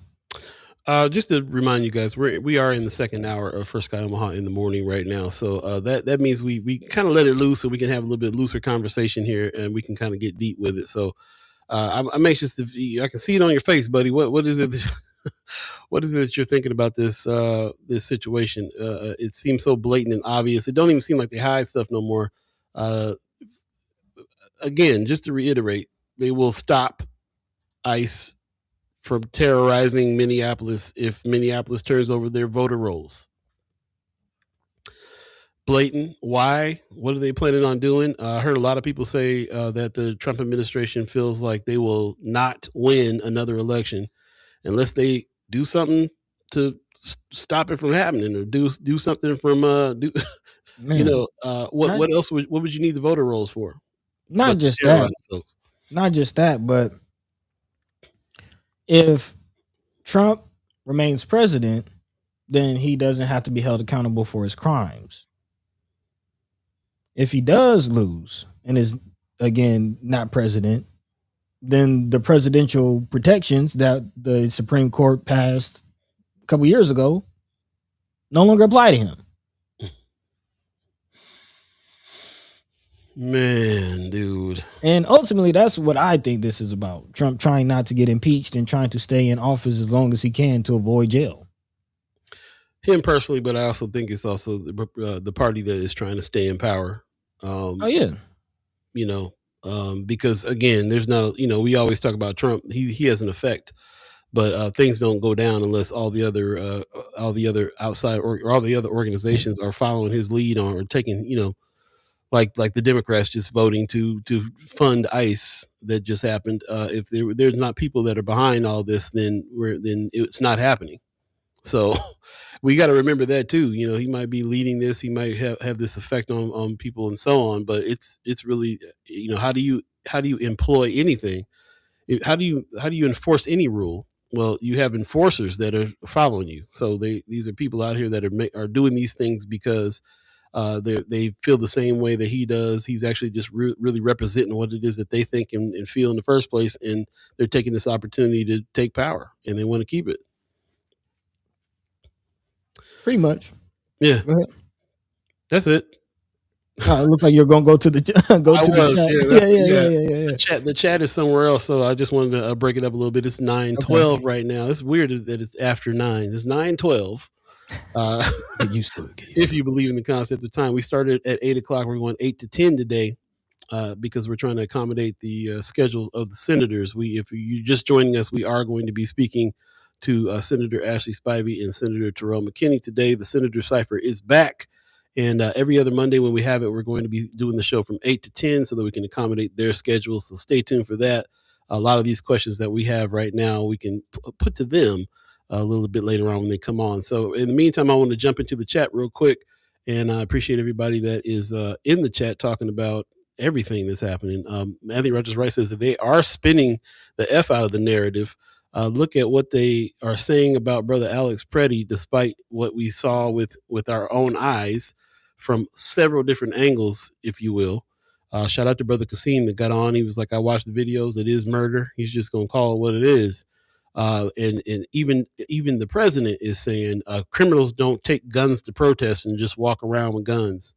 Guess he forgot about Kyle Rittenhouse and everybody else that has done that. This is crazy that, when what people are very scared of right now is the fact that this was a pretty much a white man who had a legal gun that they're trying to act like it was illegal for him to have. And if they're coming after white men with their guns, then they're, man, we're in trouble. Who's safe? It's going down. Marion Williams says the Guard Trump just deployed are not helping him. They only are guarding buildings. They're not on his side. Okay. So the National Guard is still up for play on either side. Sounds like Marlon Harrison says I meant a lot of people are not falling for the BS. He said also RG says, but Marlon, enough are that see absolutely no problem with this mess. Enough. You're right. We're in a echo chamber of people that are real sick of this. It's a big echo chamber too. There's a lot of people in this country. Look at everybody that came out in the streets in Minneapolis. Yeah. So it's a lot of people that believe what we believe, but there's enough that is all for this. We even got people in our own community, bro. I'm not gonna speak on it too much, but people in our own community that are for ICE and what they're doing, and I'm shocked that some of those people feel that way. But a lot of people are feeling this way. So what are you gonna do? Also, Miss Erica Fell says, why don't they start their own organization talking about this Black Panther Party that we're talking about here? Yes, that's what I absolutely felt like when I saw it. I don't know if I would be, reviving the party would sound great, but it seems like you need to start something new for these times, these particular challenges, because other than that, it's cosplay. Somebody said that too. Why do you got to cosplay this situation? Man. Why do you just co-opt the name and cosplay and put on the clothes from the 60s and everything? Like, what? That's suspect in the first place, bro, as far as I'm concerned. Marianne Williams says, I read this morning that there are a dozen more groups using Black Panther Party in their organizational names. That's what I'm saying. Yeah. This is not the first time. I mean, it's the organization is being co-opted by the federal government to achieve its end. Yep. David Jr. in the chat, name I haven't seen, thank you, says, how do we vet them? Good. That's my question. How do we vet any organization that is talking about organizing us? We have such a lack of trust in the community in the first place. How do we vet organizations? We got organizations that are out here trying to help us get money that we don't trust. So we certainly don't want people out here walking around with AK-47s representing us that we don't trust. How do we vet any of these groups? Good question. Roscoe Wallace says, is giving us a little rundown of the state of the North Omaha meeting Saturday. He said they delivered some positive stats on our juvenile DCYC population reduction and youth arrests. Also, schools shared the progress of our youth made in academic achievements. We're moving in the right direction. Lead by example. Appreciate that. Appreciate that very much. Also, Skilo Slim in the chat. What's up, man? God. Please. Says no one is above examination. Check their work. Fred Hampton Jr. calls his organization the Panther Cubs. See, I'm a direct descendant from the people running Black Panther Party from the 60s are not even co-opting this Black Panther name this way.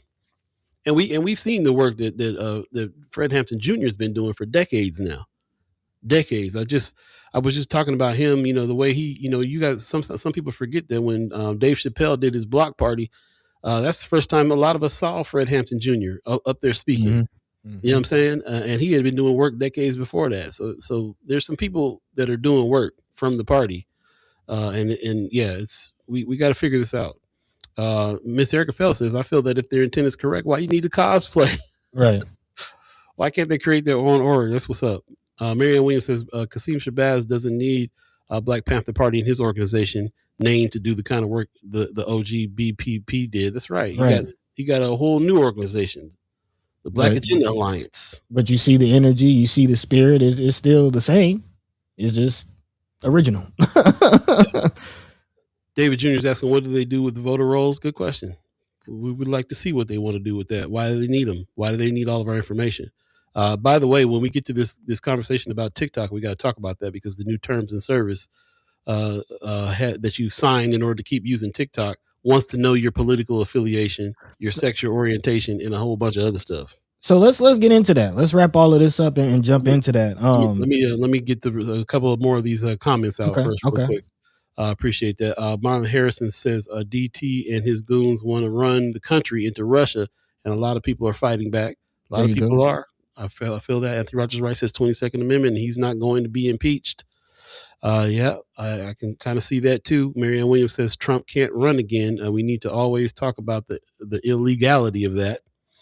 Yeah, for sure. Also, I see Not Jay Hannah says Trump has done a lot of things he can't do. This is true too. It's the point. This is the truth too. Also, Brianna Fool says my lawyer friend just posted this on FB. ICE is at the Douglas County Courthouse this morning and just took 2 men, including a client of mine. Please spread the word. So here we are, real time. We just asked the question, what is ICE doing in Omaha, Nebraska? And if people are out here protesting that, if anybody's keeping track of that. So I appreciate the news here on that one. Apparently they're pretty active out here too. So a lot of people, I'll put that out there again. Did you go to any of the protests this weekend? were you in solidarity with Minneapolis, or was it because you are seeing what ICE is doing here in Omaha and protesting that as well, or both? Love to know about that. Skilo Slim said, "Peace. I watch every show, just don't comment. Appreciate you, man. Hey, peace God, peace God. Yes. Yep. I appreciate that. Let's go ahead and jump into where you at, so we don't lose track of that, buddy. What was it that you wanted to highlight here? Yeah, I'm really right along with what most of the chat is saying as far as what Trump is trying to do, the power struggle that we're seeing, and really what is the impetus behind this whole grab for the voter roll situation, and what does this have to do with TikTok? And again, as you mentioned, the change and the change in the terms and conditions of users on TikTok.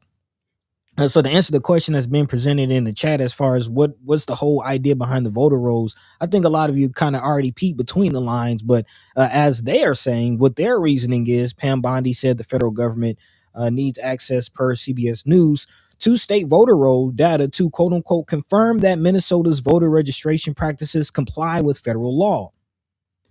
The Justice Department has pushed Minnesota and other states, Nebraska included, to provide voter registration data for months. And actually, side note, Nebraska has leadership in Nebraska has entertained the idea of sending that information to Trump. So I will kind of put a pin in that.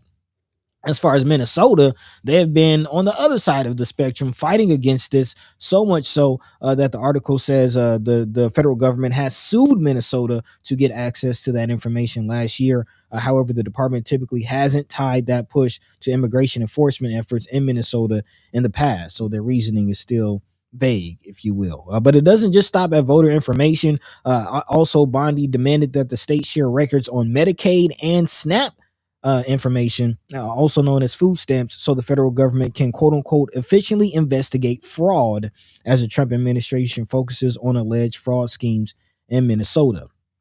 But it also has been reported, just throwing it out, that Medicaid and SNAP information is being used for people targeted by ICE. So again, why this information is needed, we don't know. Of course, I'm sure there's some ideas into that, but again, I think the reality that we are all seeing is there is massive surveillance going on, and the question on to what this information is being used for is a real question. And we should guard all of our information, which is why you kind of mentioned as far as the Black Panther Party part of it all, being wary about that, not just again COINTELPRO, but what are they doing with the information for people who join this organization? You try to sign up with the new Black Panther Party, and then next thing you know, your name is on a domestic terrorist roll.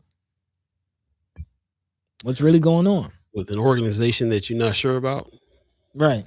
And again, it would sound very conspiracy theory, of it all, but you start to connect the dots, and it is looking like a conspiracy, especially with this whole TikTok situation. We just talked about Oracle last episode, their struggle to find employees, and we talked about maybe it has something to do with the job market in general, and maybe it does. But also, as we learn more about the leaders' political stance, that might also have something to do with the whole situation. Again, Oracle, not only a major corporation dealing with struggling to get employees, but also just bought TikTok, one of the corporations named on buying TikTok, which has been a heavily publicized saga as far as, again, basically America deboing, China or whoever's on TikTok, and just take that. What bike? Man, what? Right. What platform? Yeah. Deboing. Straight up Debo status. But now the Jack move is complete. It just happened a few days ago, which ties into a lot of what's going on with these TikTok creators right now that are feeling like stuff is happening with TikTok, the tech of TikTok right now too. It's been down, and I'm gonna say it again. TikTok is done. Let's get into why. We got to. As I pull up this article, let me hear why you saying TikTok is done, because you're the one that kind of coined the term. You're saying it. You're calling it already. Some people in the chat are saying, people on TikTok is split, but you're calling it. I mean, let's get into the article. I can pull up those notes too. This is the kind of reason why I pulled up what I pulled up. First of all, Man, I wish that I wish I had a little quicker run through on this. Maybe you can Yeah, I'll paraphrase pull some it of up. this stuff in this piece here. But there's so many moving parts here when it comes to that. First of all, this all started the other day when I tried to upload the some promo for the Senators Cypher on TikTok, and all of a sudden the controls that I used to do that were frozen. We Hmm. weren't able to do that. I started looking around. Is TikTok down? And TikTok down, of course, that brought up a whole lot of TikTokers that are saying, yeah, TikTok's down. Something's up with this.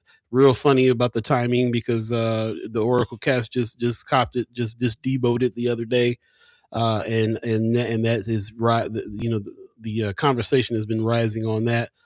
Very interesting timing when it comes to a lot of what we've learned about what's happened in Minneapolis, for instance, has been on Yeah. TikTok. A lot of we have always kept a handle on it a little bit for ourselves because we know that that's a lot of where the news is being told. That's not the mainstream news. A lot of reporters are going to TikTok to do their own reports on things, and of course, 3 or 4 of those people that were out there filming what happened to the brother that just got shot by ICE was going live on TikTok. So Yeah. there's a few things here that is the timing is real funny about. Go ahead, buddy. Yeah, actually, I think wasn't the brother Alex. He was, I don't know if he was on TikTok, but he was recording at the time himself. Like he was also recording when Yeah. he was shot. And that was because we saw somebody else that filmed him filming them. Right. Again, they don't want all these cameras. That is the thing. That is the big thing about this TikTok situation. And to your point, as far as whether it was really down or were you just tripping, was it just you? No. According to the notes that we have, according to Down Detector, outage reports peaked at about 35,000 users overnight before declining later Sunday. TikTok has, of course, not confirmed the cause or full scope of the disruption, but as Paul has mentioned, the timing of it is very, very interesting. Not just aligning with the actual sale of TikTok, but this new rolled out terms and privacy policies that has a lot of users, as I believe Marlon in the chat is saying, has them split on whether or not to jump ship or to stay along with TikTok. Again, the updated language explicitly allows the immigration or the collection of sensitive personal information, including data users may disclose related to immigration status, religious beliefs, health information, and sexual orientation, subject to applicable law. The terms do not offer an opt out beyond declining to use the platform. So it's either give us this information or don't use the platform. Again, creators say these changes are especially concerning given the current events. Some report that content related to immigration enforcement and protests, particularly in Minneapolis, has become harder to find or even post, though TikTok has not confirmed any targeted suppression. We all know what it is. And also behind this, the Israel connection. We kind of talked about this earlier this season as far as, again, a lot of the a lot of the data, a lot of the infrastructure, a lot of the technology as far as blocking phones, pulling people's phone calls. Again, a lot of the surveillance tools that were being seen used in Minneapolis and abroad is from Israel, is Israeli backed. And again, there's broader concerns behind this TikTok situation from public statements from Israel Prime Minister Benjamin Netanyahu, who has described the TikTok cell as a critical platform for shaping public opinion. So again, is this another chapter in the info war as far as, again, TikTok being sold? Yeah, Anthony Rogers Wright says TikTok was very responsible for live streaming Israel's genocide in Palestine. So this is something that can be talked about as well because this is one of the reasons why Netanyahu said this is one of the most important purchases here ever because there's a lot of sentiment. There's a lot of they feel like there's so much anti-Israel sentiment on here. They want to control that. We'll have to continue on with this conversation. There's some more information here that we want to talk about when it comes to Larry Ellison, who is the head of Oracle, and how he's a friend of Trump, and what some of these other connections are when it comes to this, and the reason why people are feeling like they're feeling. So it's not just the technical situation that is changing up. There's rumors out there that they're looking at how to surveil more, and this is, like I said, this is what everybody's really in fear of. This is something that we have to kind of really pay attention to too, because even with our platform, we are definitely speaking on these oligarchs platforms. So when they change hands like they are, then what is this actually going to mean? There was some anonymity there when it was just ByteDance that owned it, where the reason why we were able to see things in other countries and stuff that we are, they're going to try to shut that down now that this company Larry Ellison, who was also the person that was involved in trying to take over the Warner Brothers Discovery situation as well. They're the ones that are trying to fight Netflix to buy Warner Brothers. So like, there's a lot here when it comes to that. And the CBS mergers with the whole Jimmy Kimmel situation. Right. It's the same person. We're going to get to it. But before we do that, we're going to take a quick break because we have our special guest waiting in the wings. Stay tuned. Senators Cypher is about to fire on up. You're listening to First Guy Omaha in the morning. In the morning. I'll be buddy to God. Stay tuned. We'll be right back, y'all.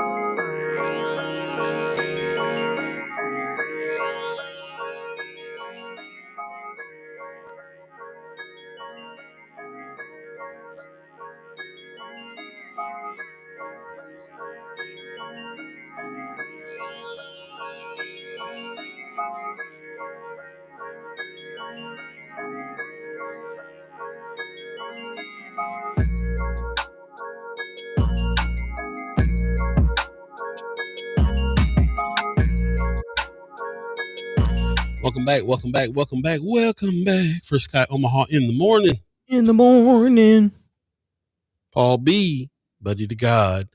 Ladies and gentlemen, Senator Terrell McKinney and Senator Ashlei Spivey in the house. Good morning. What's up, y'all? How y'all doing? Hey, how y'all doing? Welcome back. New season. But same senator, same crew. I appreciate y'all for tuning in with us. As always, continuing the conversations.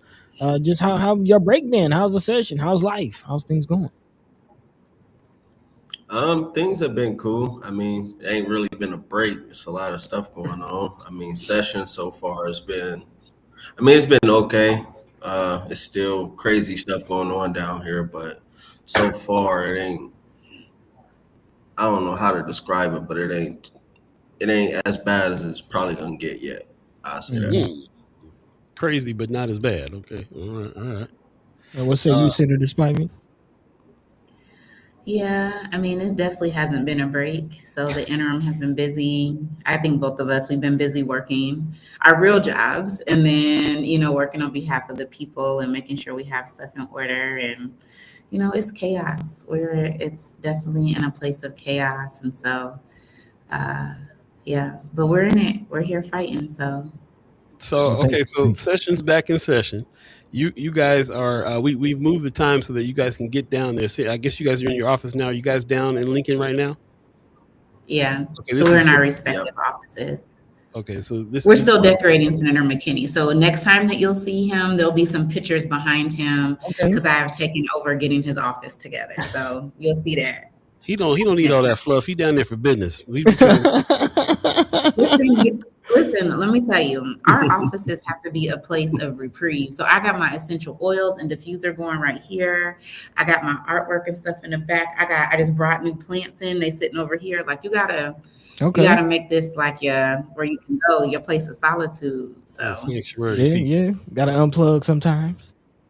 I feel that. Well, this is very different to have you guys in the office. No, your son ain't on camera. He ain't running around.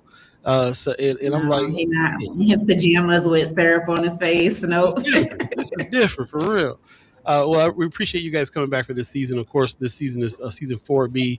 The theme of this season is follow the money. And we're digging into those things a lot. Of course, that means to continue the conversation with y'all because that's kind of what you guys are dealing with and talking about a lot. I've been seeing Senator McKinney, especially it's kind of like you're keeping track of the days on your social media pages, right? You got day 10, I think, is up right now. What are those? What are the different days represent there that you're putting out? So I was just putting out updates on bills that's been introduced and resolutions that's been introduced by my office so far. And just keeping track of the days. I think we're on day 13 right now. date of 60. So just kind of keeping people updated on what's going on and what day we're on. Okay, and just the pace, like how does the pace of the session work? Like how much time do you have to present bills, write up bills, argue on the bills? Like what is? I know this is a shorter session, so kind of how does that work? Short session is 60 So the business first days, so 10 we're done at the the top first of 10 April days versus we were last able year we were done in June. I'm sorry, say again, Senator Spivey. Oh, sorry, brother. I think there's a lag. Go Yeah, ahead. a bit. Somebody go.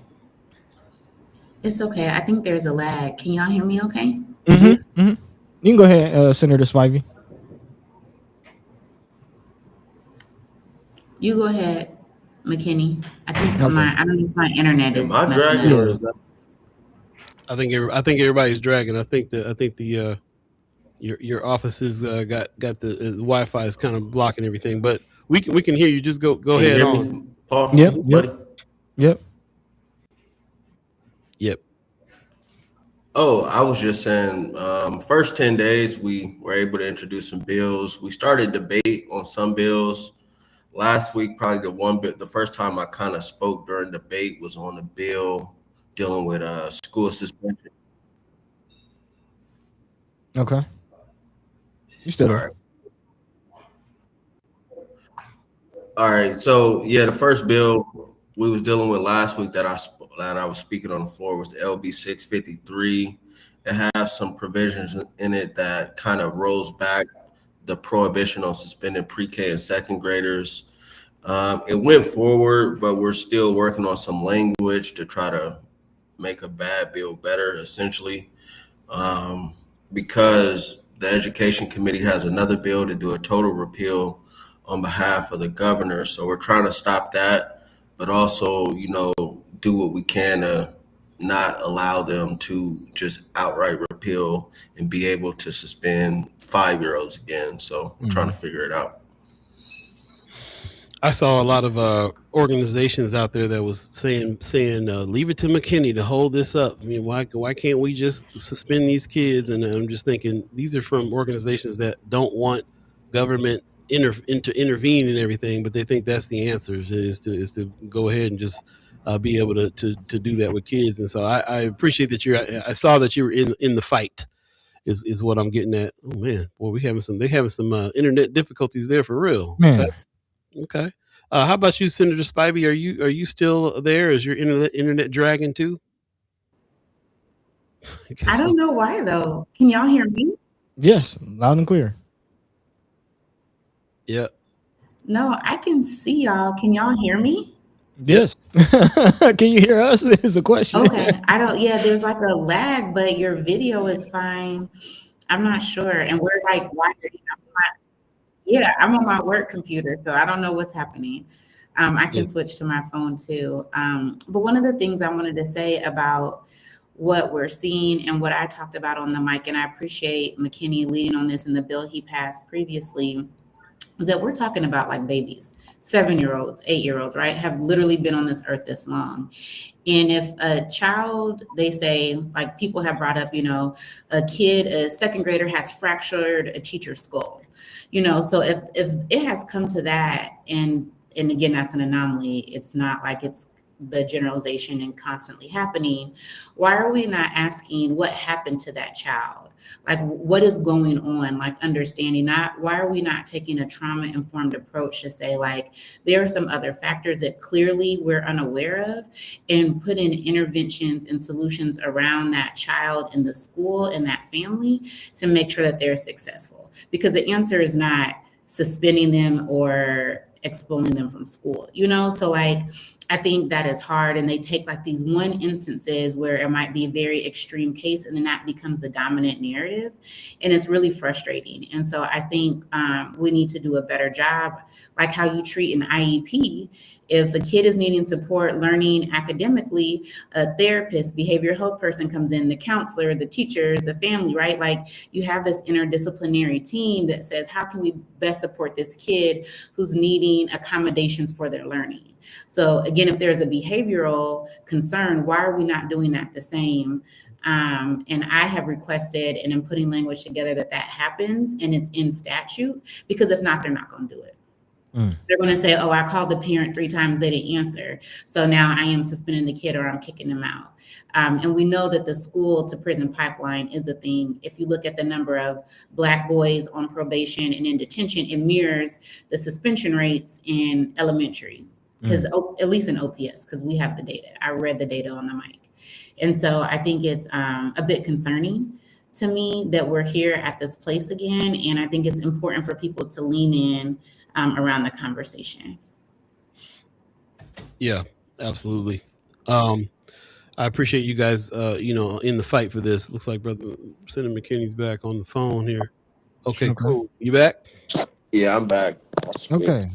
I think Maybe it's because I'm on our job internet and you was on there too, and it was like, too many of y'all using it. That's possible. Could be.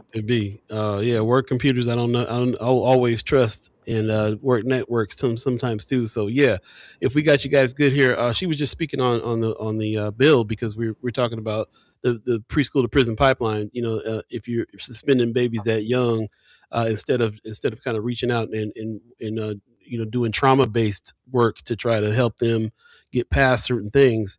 She also talked about the one incident kind of anomaly as well, like I call it the Nico Jenkins theory. Like one thing happens, then all of us then they got to put precautions in for all of us to act like that. What opposition, Senator McKinney, have you been? Who's opposing? What is the fight like out there for this one? I mean, I think it's shadow opposition, if I'm being true. The teachers support it, but they haven't outright came out and said it. I think the school districts, if not all of them, support it in some type of way, but they haven't came out and said it. And a lot of it is because then I'm gonna just go scorched earth on all of them. Because why do you need to suspend a 5-year-old? What does that solve? There is no data that anybody could present to us that says suspending 5-year-olds actually solves the problem, solves the issue. There's no statistical data that says it. And on top of that, they are already wanting to detain 11-year-olds. So you're just going upstream, starting the process early, and then by the time they're 11, you're gonna say they're criminals and they should be locked up. Good. Is there any data on the suspensions that have happened in the last 5 years or something like that, about how many kids were kids of color and how many weren't? There is data, and I do have it somewhere on my desk. From OPS. Yeah. Okay. And while you're looking for that, Ricky Smith is in the chat asking, are you feeling like there's good progression on the movement of the bill here? I mean, the bill advanced forward, but we've been able to, at least for now, get the committee chair and others to be open to fixing the bill and working on some better language. The issue is that they also introduced a counter bill, which is a total repeal on behalf of the governor. And we're trying to, at least because we don't got the numbers, prevent the total repeal from being passed, and then trying to do what we can in this bill that's moving forward to kind of address the issue. So we'll see. Can I say something I know I'm not supposed to read the comments, but I'm in the chat. So Mara Williams said, in talking about all of the consequences of suspending 5-year-olds, it makes funding for the work the street school does more important. And I would challenge that we should need a street school. Why are our institutions that we pay taxpayer dollars for not appropriately caring for and managing our kids? Right? Like, to me, that is the street school is a response to a symptom versus we need to address the core root issue. And that's what policy does. And so funding should go to addressing the core root issue around what are these kids needing? Why aren't again, tax paid public education is supposed to be where you get top quality education. Your taxpayer dollars are going to it. Why is it not meeting that? Why is OPS neutral? I have Mm. those questions and I ask the lobbyists that. Where are y'all at on this bill? And I need to understand why. Those are the questions, the hard questions that we need to be asking our school board representatives, the superintendent. Again, and I'm an Omaha senator. So, like, for me, I'm concerned about OPS and what's happening in Omaha. And then that to me ripples out to the rest of Nebraska. And so I think those are the types of things that we need. To ask ourselves and challenge ourselves around how does policy then become weaponized or not, and then philanthropy comes in with the response when again, why are we even having that response? We got to address it over here. Totally. So looking at the data from 23, 24, the year before the bill went into effect, when you look at the out of school suspensions, 50% of the kids suspended were Black or African American, 2% Asian, 15.7% white, 19% Hispanic, 1.2% Native American, 0.3% Native Hawaiian or Pacific Islander, and then 10% were two or more races. When you look at sixth grade, 43% of the students are Black, 28% are Hispanic. You go up to high school, kind of the same, 46% are Black, 28% are Hispanic. You go up to all grades, 45% of the students suspended in OPS in 23-24 were Black, 27% Hispanic, 14% white, 2.9 Asian, 1.2 Native, zero point 0.2 Native Hawaiian, and 8.6. And then OPS put out some data, I think last year, that said that suspensions that went down, but there's still disproportionate rates. And Mm-hmm. suspensions that went down was because these students couldn't be suspended no more. So if they're able to be suspended, Numbers go suspension up. go up. Well, Yeah. and then some of the reasons for OPS that they listed had like, I think there's maybe 6 students, K through 12, before this went in effect, 2023 to 4, was like disrespectful to teacher. So what does that actually mean? Did the student say, because all the kids call you Miss or Mister, they don't say your name. Miss, you're ugly, or Miss, like what does that even mean? And then how is that being applied when we know that there's inherent systemic bias against kids of color, specifically Black kids? And so during the debate, we talked about we need to define what are the reasons that would lead to a suspension and the associated behaviors so that it's really clear that we're measuring apples to apples and it's less subjective. That people are just making a decision because they don't like this student or they, again, have a perceived bias around this student. And then what can be triggered that says if you think a student did whatever you defined and you're ready to suspend, that should trigger a multidisciplinary team conversation. The behavioral health specialist is coming in, the counselor, the principal, that parent or guardian or whomever is supporting that child outside of the school, and to discuss what does that look like. Like it can't just be, all right, we're throwing this kid away. Like Like a I'm trying to, like a 6-year-old. how can a 6-year-old be insubordinate? My son don't listen to me ever. Are you Oh kidding yeah. me? Oh, they Like do what they you want. redirect children consistently. Mhm. Like, Yep. and that's one of the Um, reasons, like insubordination is one of the reasons why kids are getting suspended. you got me. So when you're reading off these stats, you got me sitting here thinking about just like how many people of color, how many Black kids are in proportion to everybody else, and they're almost 50% of the people that are getting suspended is crazy when you think More about like, more like 60, 70%. right. So for the people that are out here arguing, Senator McKinney's holding everything up. He does, it's not legit. I mean, how are we not able to pay attention to? But here's the issue that I wish the teachers and people who support changing this need to understand. In current law, a kid can be removed from the classroom. The school is also able to implement alternatives to out of school suspension. The schools, in my opinion, have outright refused to do it. The first year the law went into effect, honestly, it wasn't in effect more than 6 months before they tried to repeal it. So there's never been a real, I think, movement by the districts to actually address the issue. Like I like what happened to the pack room, things like that. I spent a lot of time because I got into it with teachers. But I'm just saying, like, they haven't done what they supposed to do. So I mean, I feel the teachers. If a kid is disruptive and they're removed from class and they write back in 10 minutes, I understand that. But that's not on me. That's on the school district. That's on the principal. That's on the school for not implementing alternatives. Marlon Harris is in the chat asking, but what if the parents are hands off? What should be Plan B? So the Plan B is the stuff that you're talking about that can happen within the school. Is that right?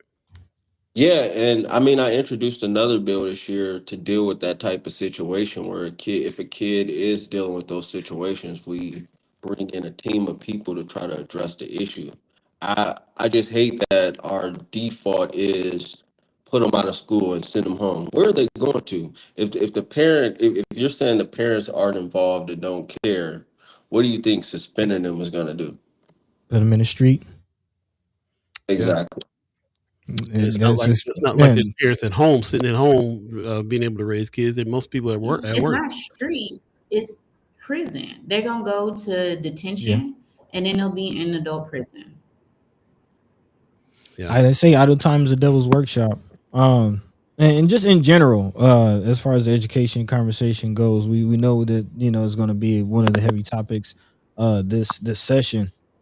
As far as the funding of it, because we know that plays a big part as well. Where is the state on the funding debates of public school? We know OPS itself has gotten into some trouble in recent years. Where's the state on the funding debates? Because again, that plays a big role on wraparound services, quality of education, resources. What does that look like? Yeah, so we are in a $500 million deficit, and I think there's not necessarily debates yet about the budget. So right now, in just the process of the legislature, the appropriation committee is doing our preliminary budget compared to the governor's budget. And then from there, it goes out to the public. We have hearings, and then we have, I think, 19 days to debate the actual budget. And the only thing that we have to do by the Constitution is have a balanced budget. Like, that's the only thing the legislature has to do. So we have to be balanced by the time that we adjourn. And so for me, your budget reflects your priorities. And so what we prioritize, what we cut, what we don't, says this is what we're saying we're doing with taxpayer dollars, any fees that come in, so on and so forth. Right. So I think on the education side, the governor has asked agencies to cut their budget. And so we're seeing some proposed cuts to key programs, like from Department of Education. He has in his budget $7 million for vouchers, even though the ballot initiatives multiple times said that people don't want public dollars going to private schools. So that's going to be a contentious piece of debate around, again, taxpayer dollars, budget, where is it going? And some people have like smaller bills around other parts of education that either have a fiscal note, cost money, or don't, that may pass or not. And so like there was a bill last week around ACT, and that didn't pass because of the fiscal note for it. So there, again, like depending, like every committee, right, sees a theme of bills. And if it's a technical fix to a law, it usually may pass or not, depending on what that technical fix is. And then if it has that fiscal note or an A bill where it costs money, that's where you're seeing, because we're in a deficit, people are like, hold up, where's this money coming from? Because our governor wants to cut our way out of the deficit. And I don't know what else we can cut. Yeah.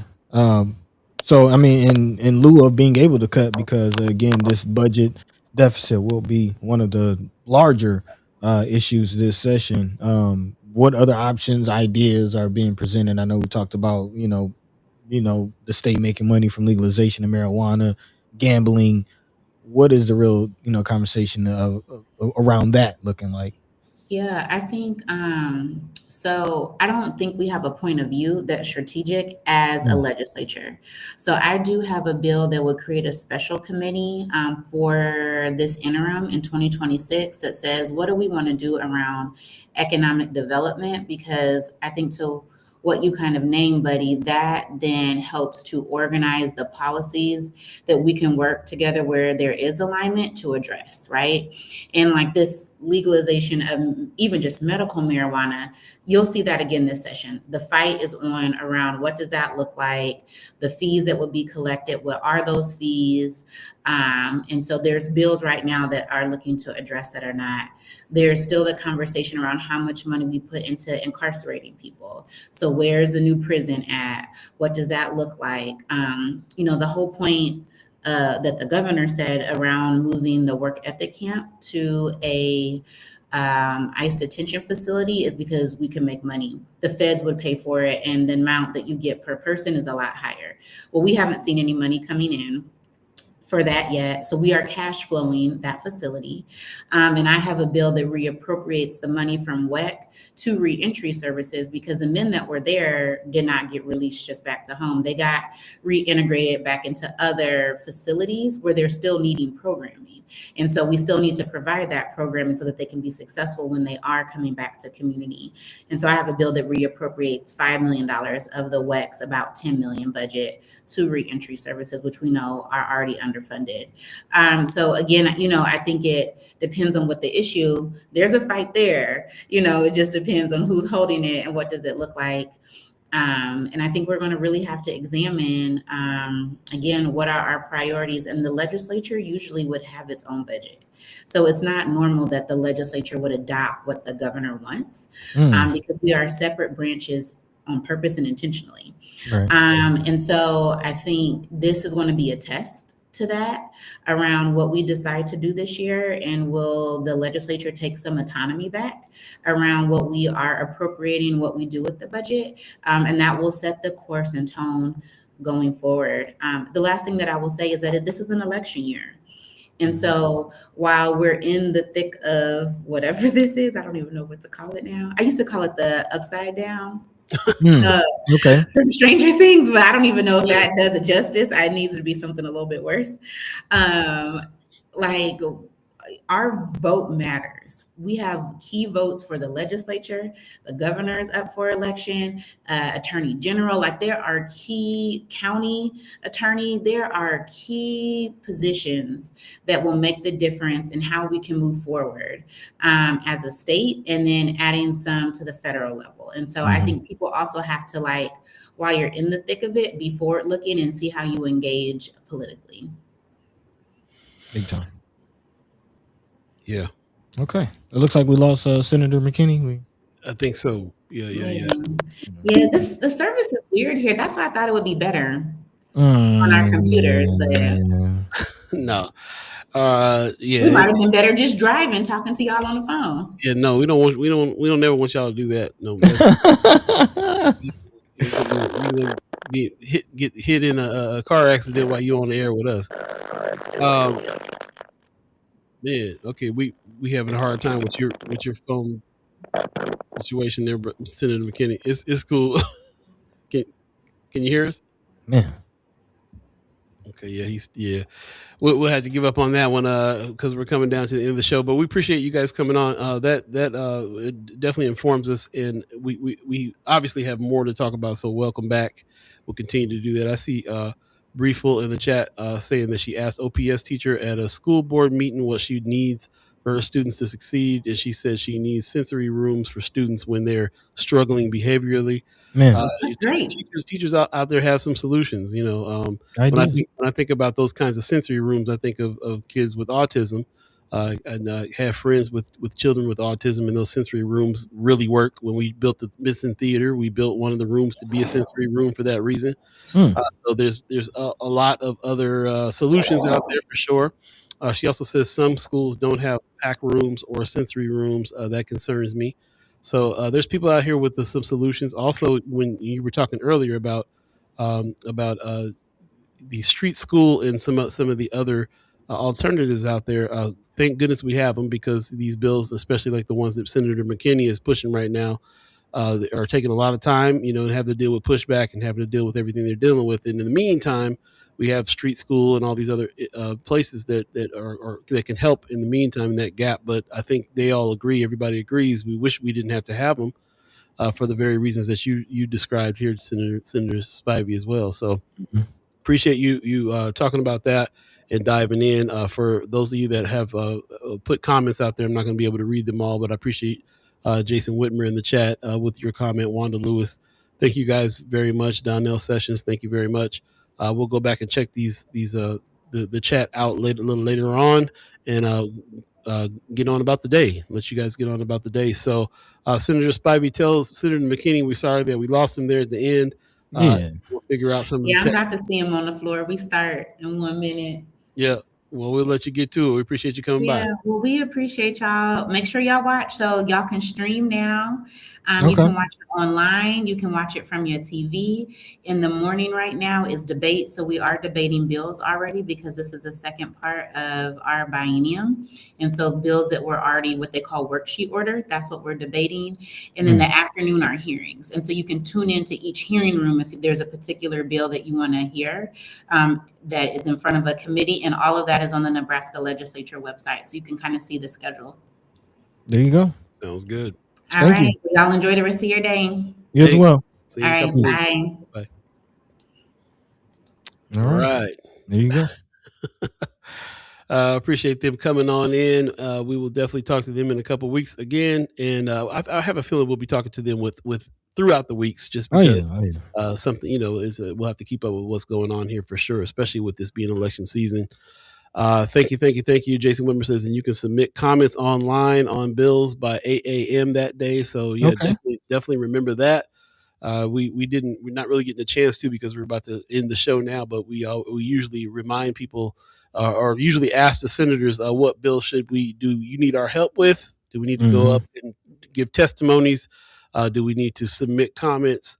And what are the dates for those? We didn't get a chance to ask them this time, but we can look that up ourselves on the website where the bills are at. So we'll definitely keep that in mind because we're here as a group that can kind of use our power as a group to go up and fight for bills or fight against bills according to what it is that we're interested in as well, and support the senators. That's what they need. It's the only way anything's gonna get done. On that note, also check out Senator McKinney's page. Again, he's been sharing the bills that his office has been pushing. So if you need an idea on where he's going, there's that. So yeah, big shout out to the senators, and also not just stopping with those two senators. We putting it out there. If the senators in your area that you're a constituent of that you would like to bring out, ask some questions, let us know. We'll try to make it happen. Absolutely. Between time, remember every other week we'll be starting at 8:00. We're going 8 to 10 so we can accommodate the senators' schedules.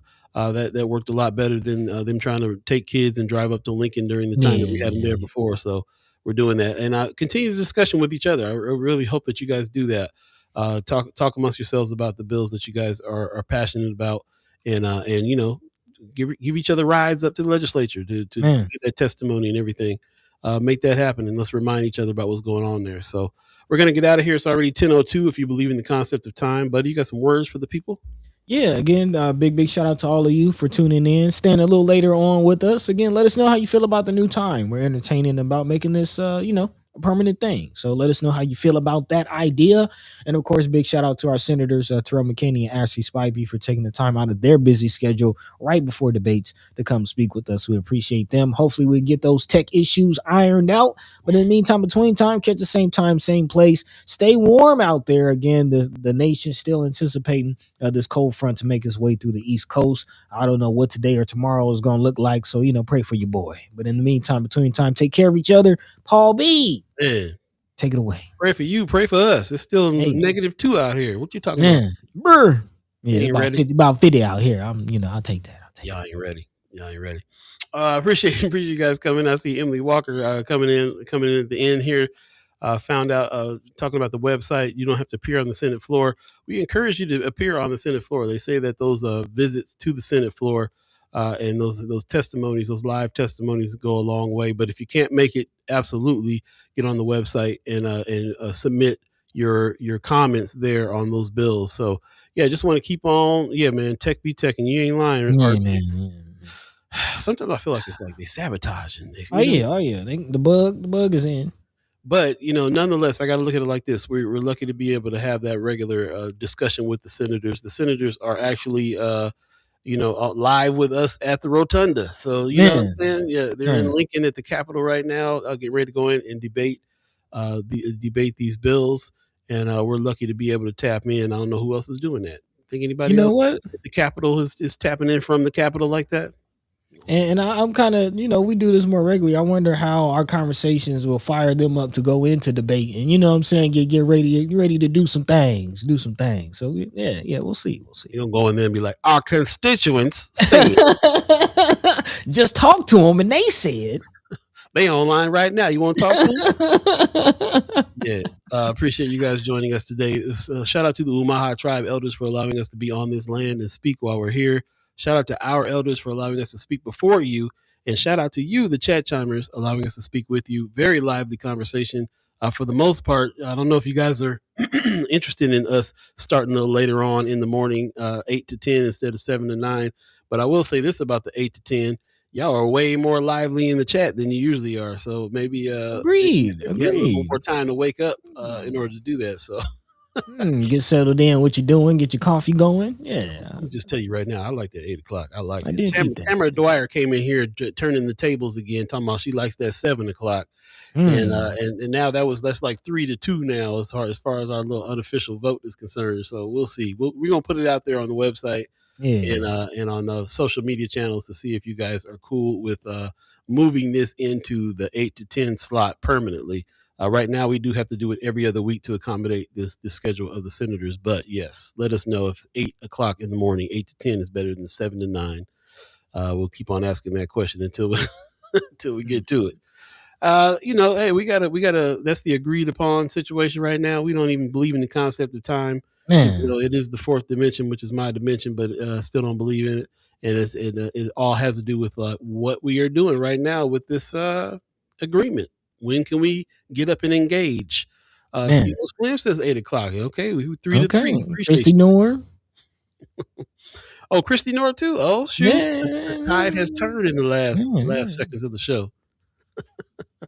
We'll keep on asking about it, and in the meantime, between time, just follow our social media pages. Friends of First Sky Omaha, the Facebook page is the one where a lot of the conversation goes on when we're not live, and that's where you can hear first what the times are going to be and what's happening. So appreciate you guys who are there. Again, take care of yourselves. It's very cold. Check on your loved ones. Make sure those pipes are still doing a little dripping so you don't freeze them. Somebody, one of our one of our friends at First Sky Omaha, pipes froze, and that was her day. Yeah, not a good thing. So keep your eye on that. Keep your eye on each other, pets, loved ones, everyone. It's still cold. It's still, if you're outside bare skin after about 20 or 30 minutes, you could get frostbite. So we got to keep mentioning that. Please don't go outside bareback. What you doing? If you don't have to, man. If you don't have to. And speaking of Tamara Dwyer and folks outside, shout out to everybody who's been volunteering to take care of some of our houseless population that are out there in this cold. Handing out coats, blankets, trying to get them to places, and so on and so forth. We can tackle this here. I was just talking to my mom about it. I was like, remember when we lived in California and there's hundreds of thousands of people on the street. And, it's only a few hundred here. We can tackle this. We can take care of this. We can take care of folks. So let's try it. Wanda Lewis says 7 to 10 a.m. because that's when business offices is open in the banks. We can then listen uninterrupted. 7 to 10 sound like 3 hours. Want to lose? You mean 8 to 10? Yeah, I'm seeing. My math mathing? Because carry the one. She must have been 8 to 10. He said carry the one. All right, we're out of here, y'all. Take care of yourselves. 7 to 9. Okay. That's another one. So we back to 3 to 4. We'll see how it goes. Take care of yourselves, y'all. Peace. By the way, Vanguard. This is protected by the red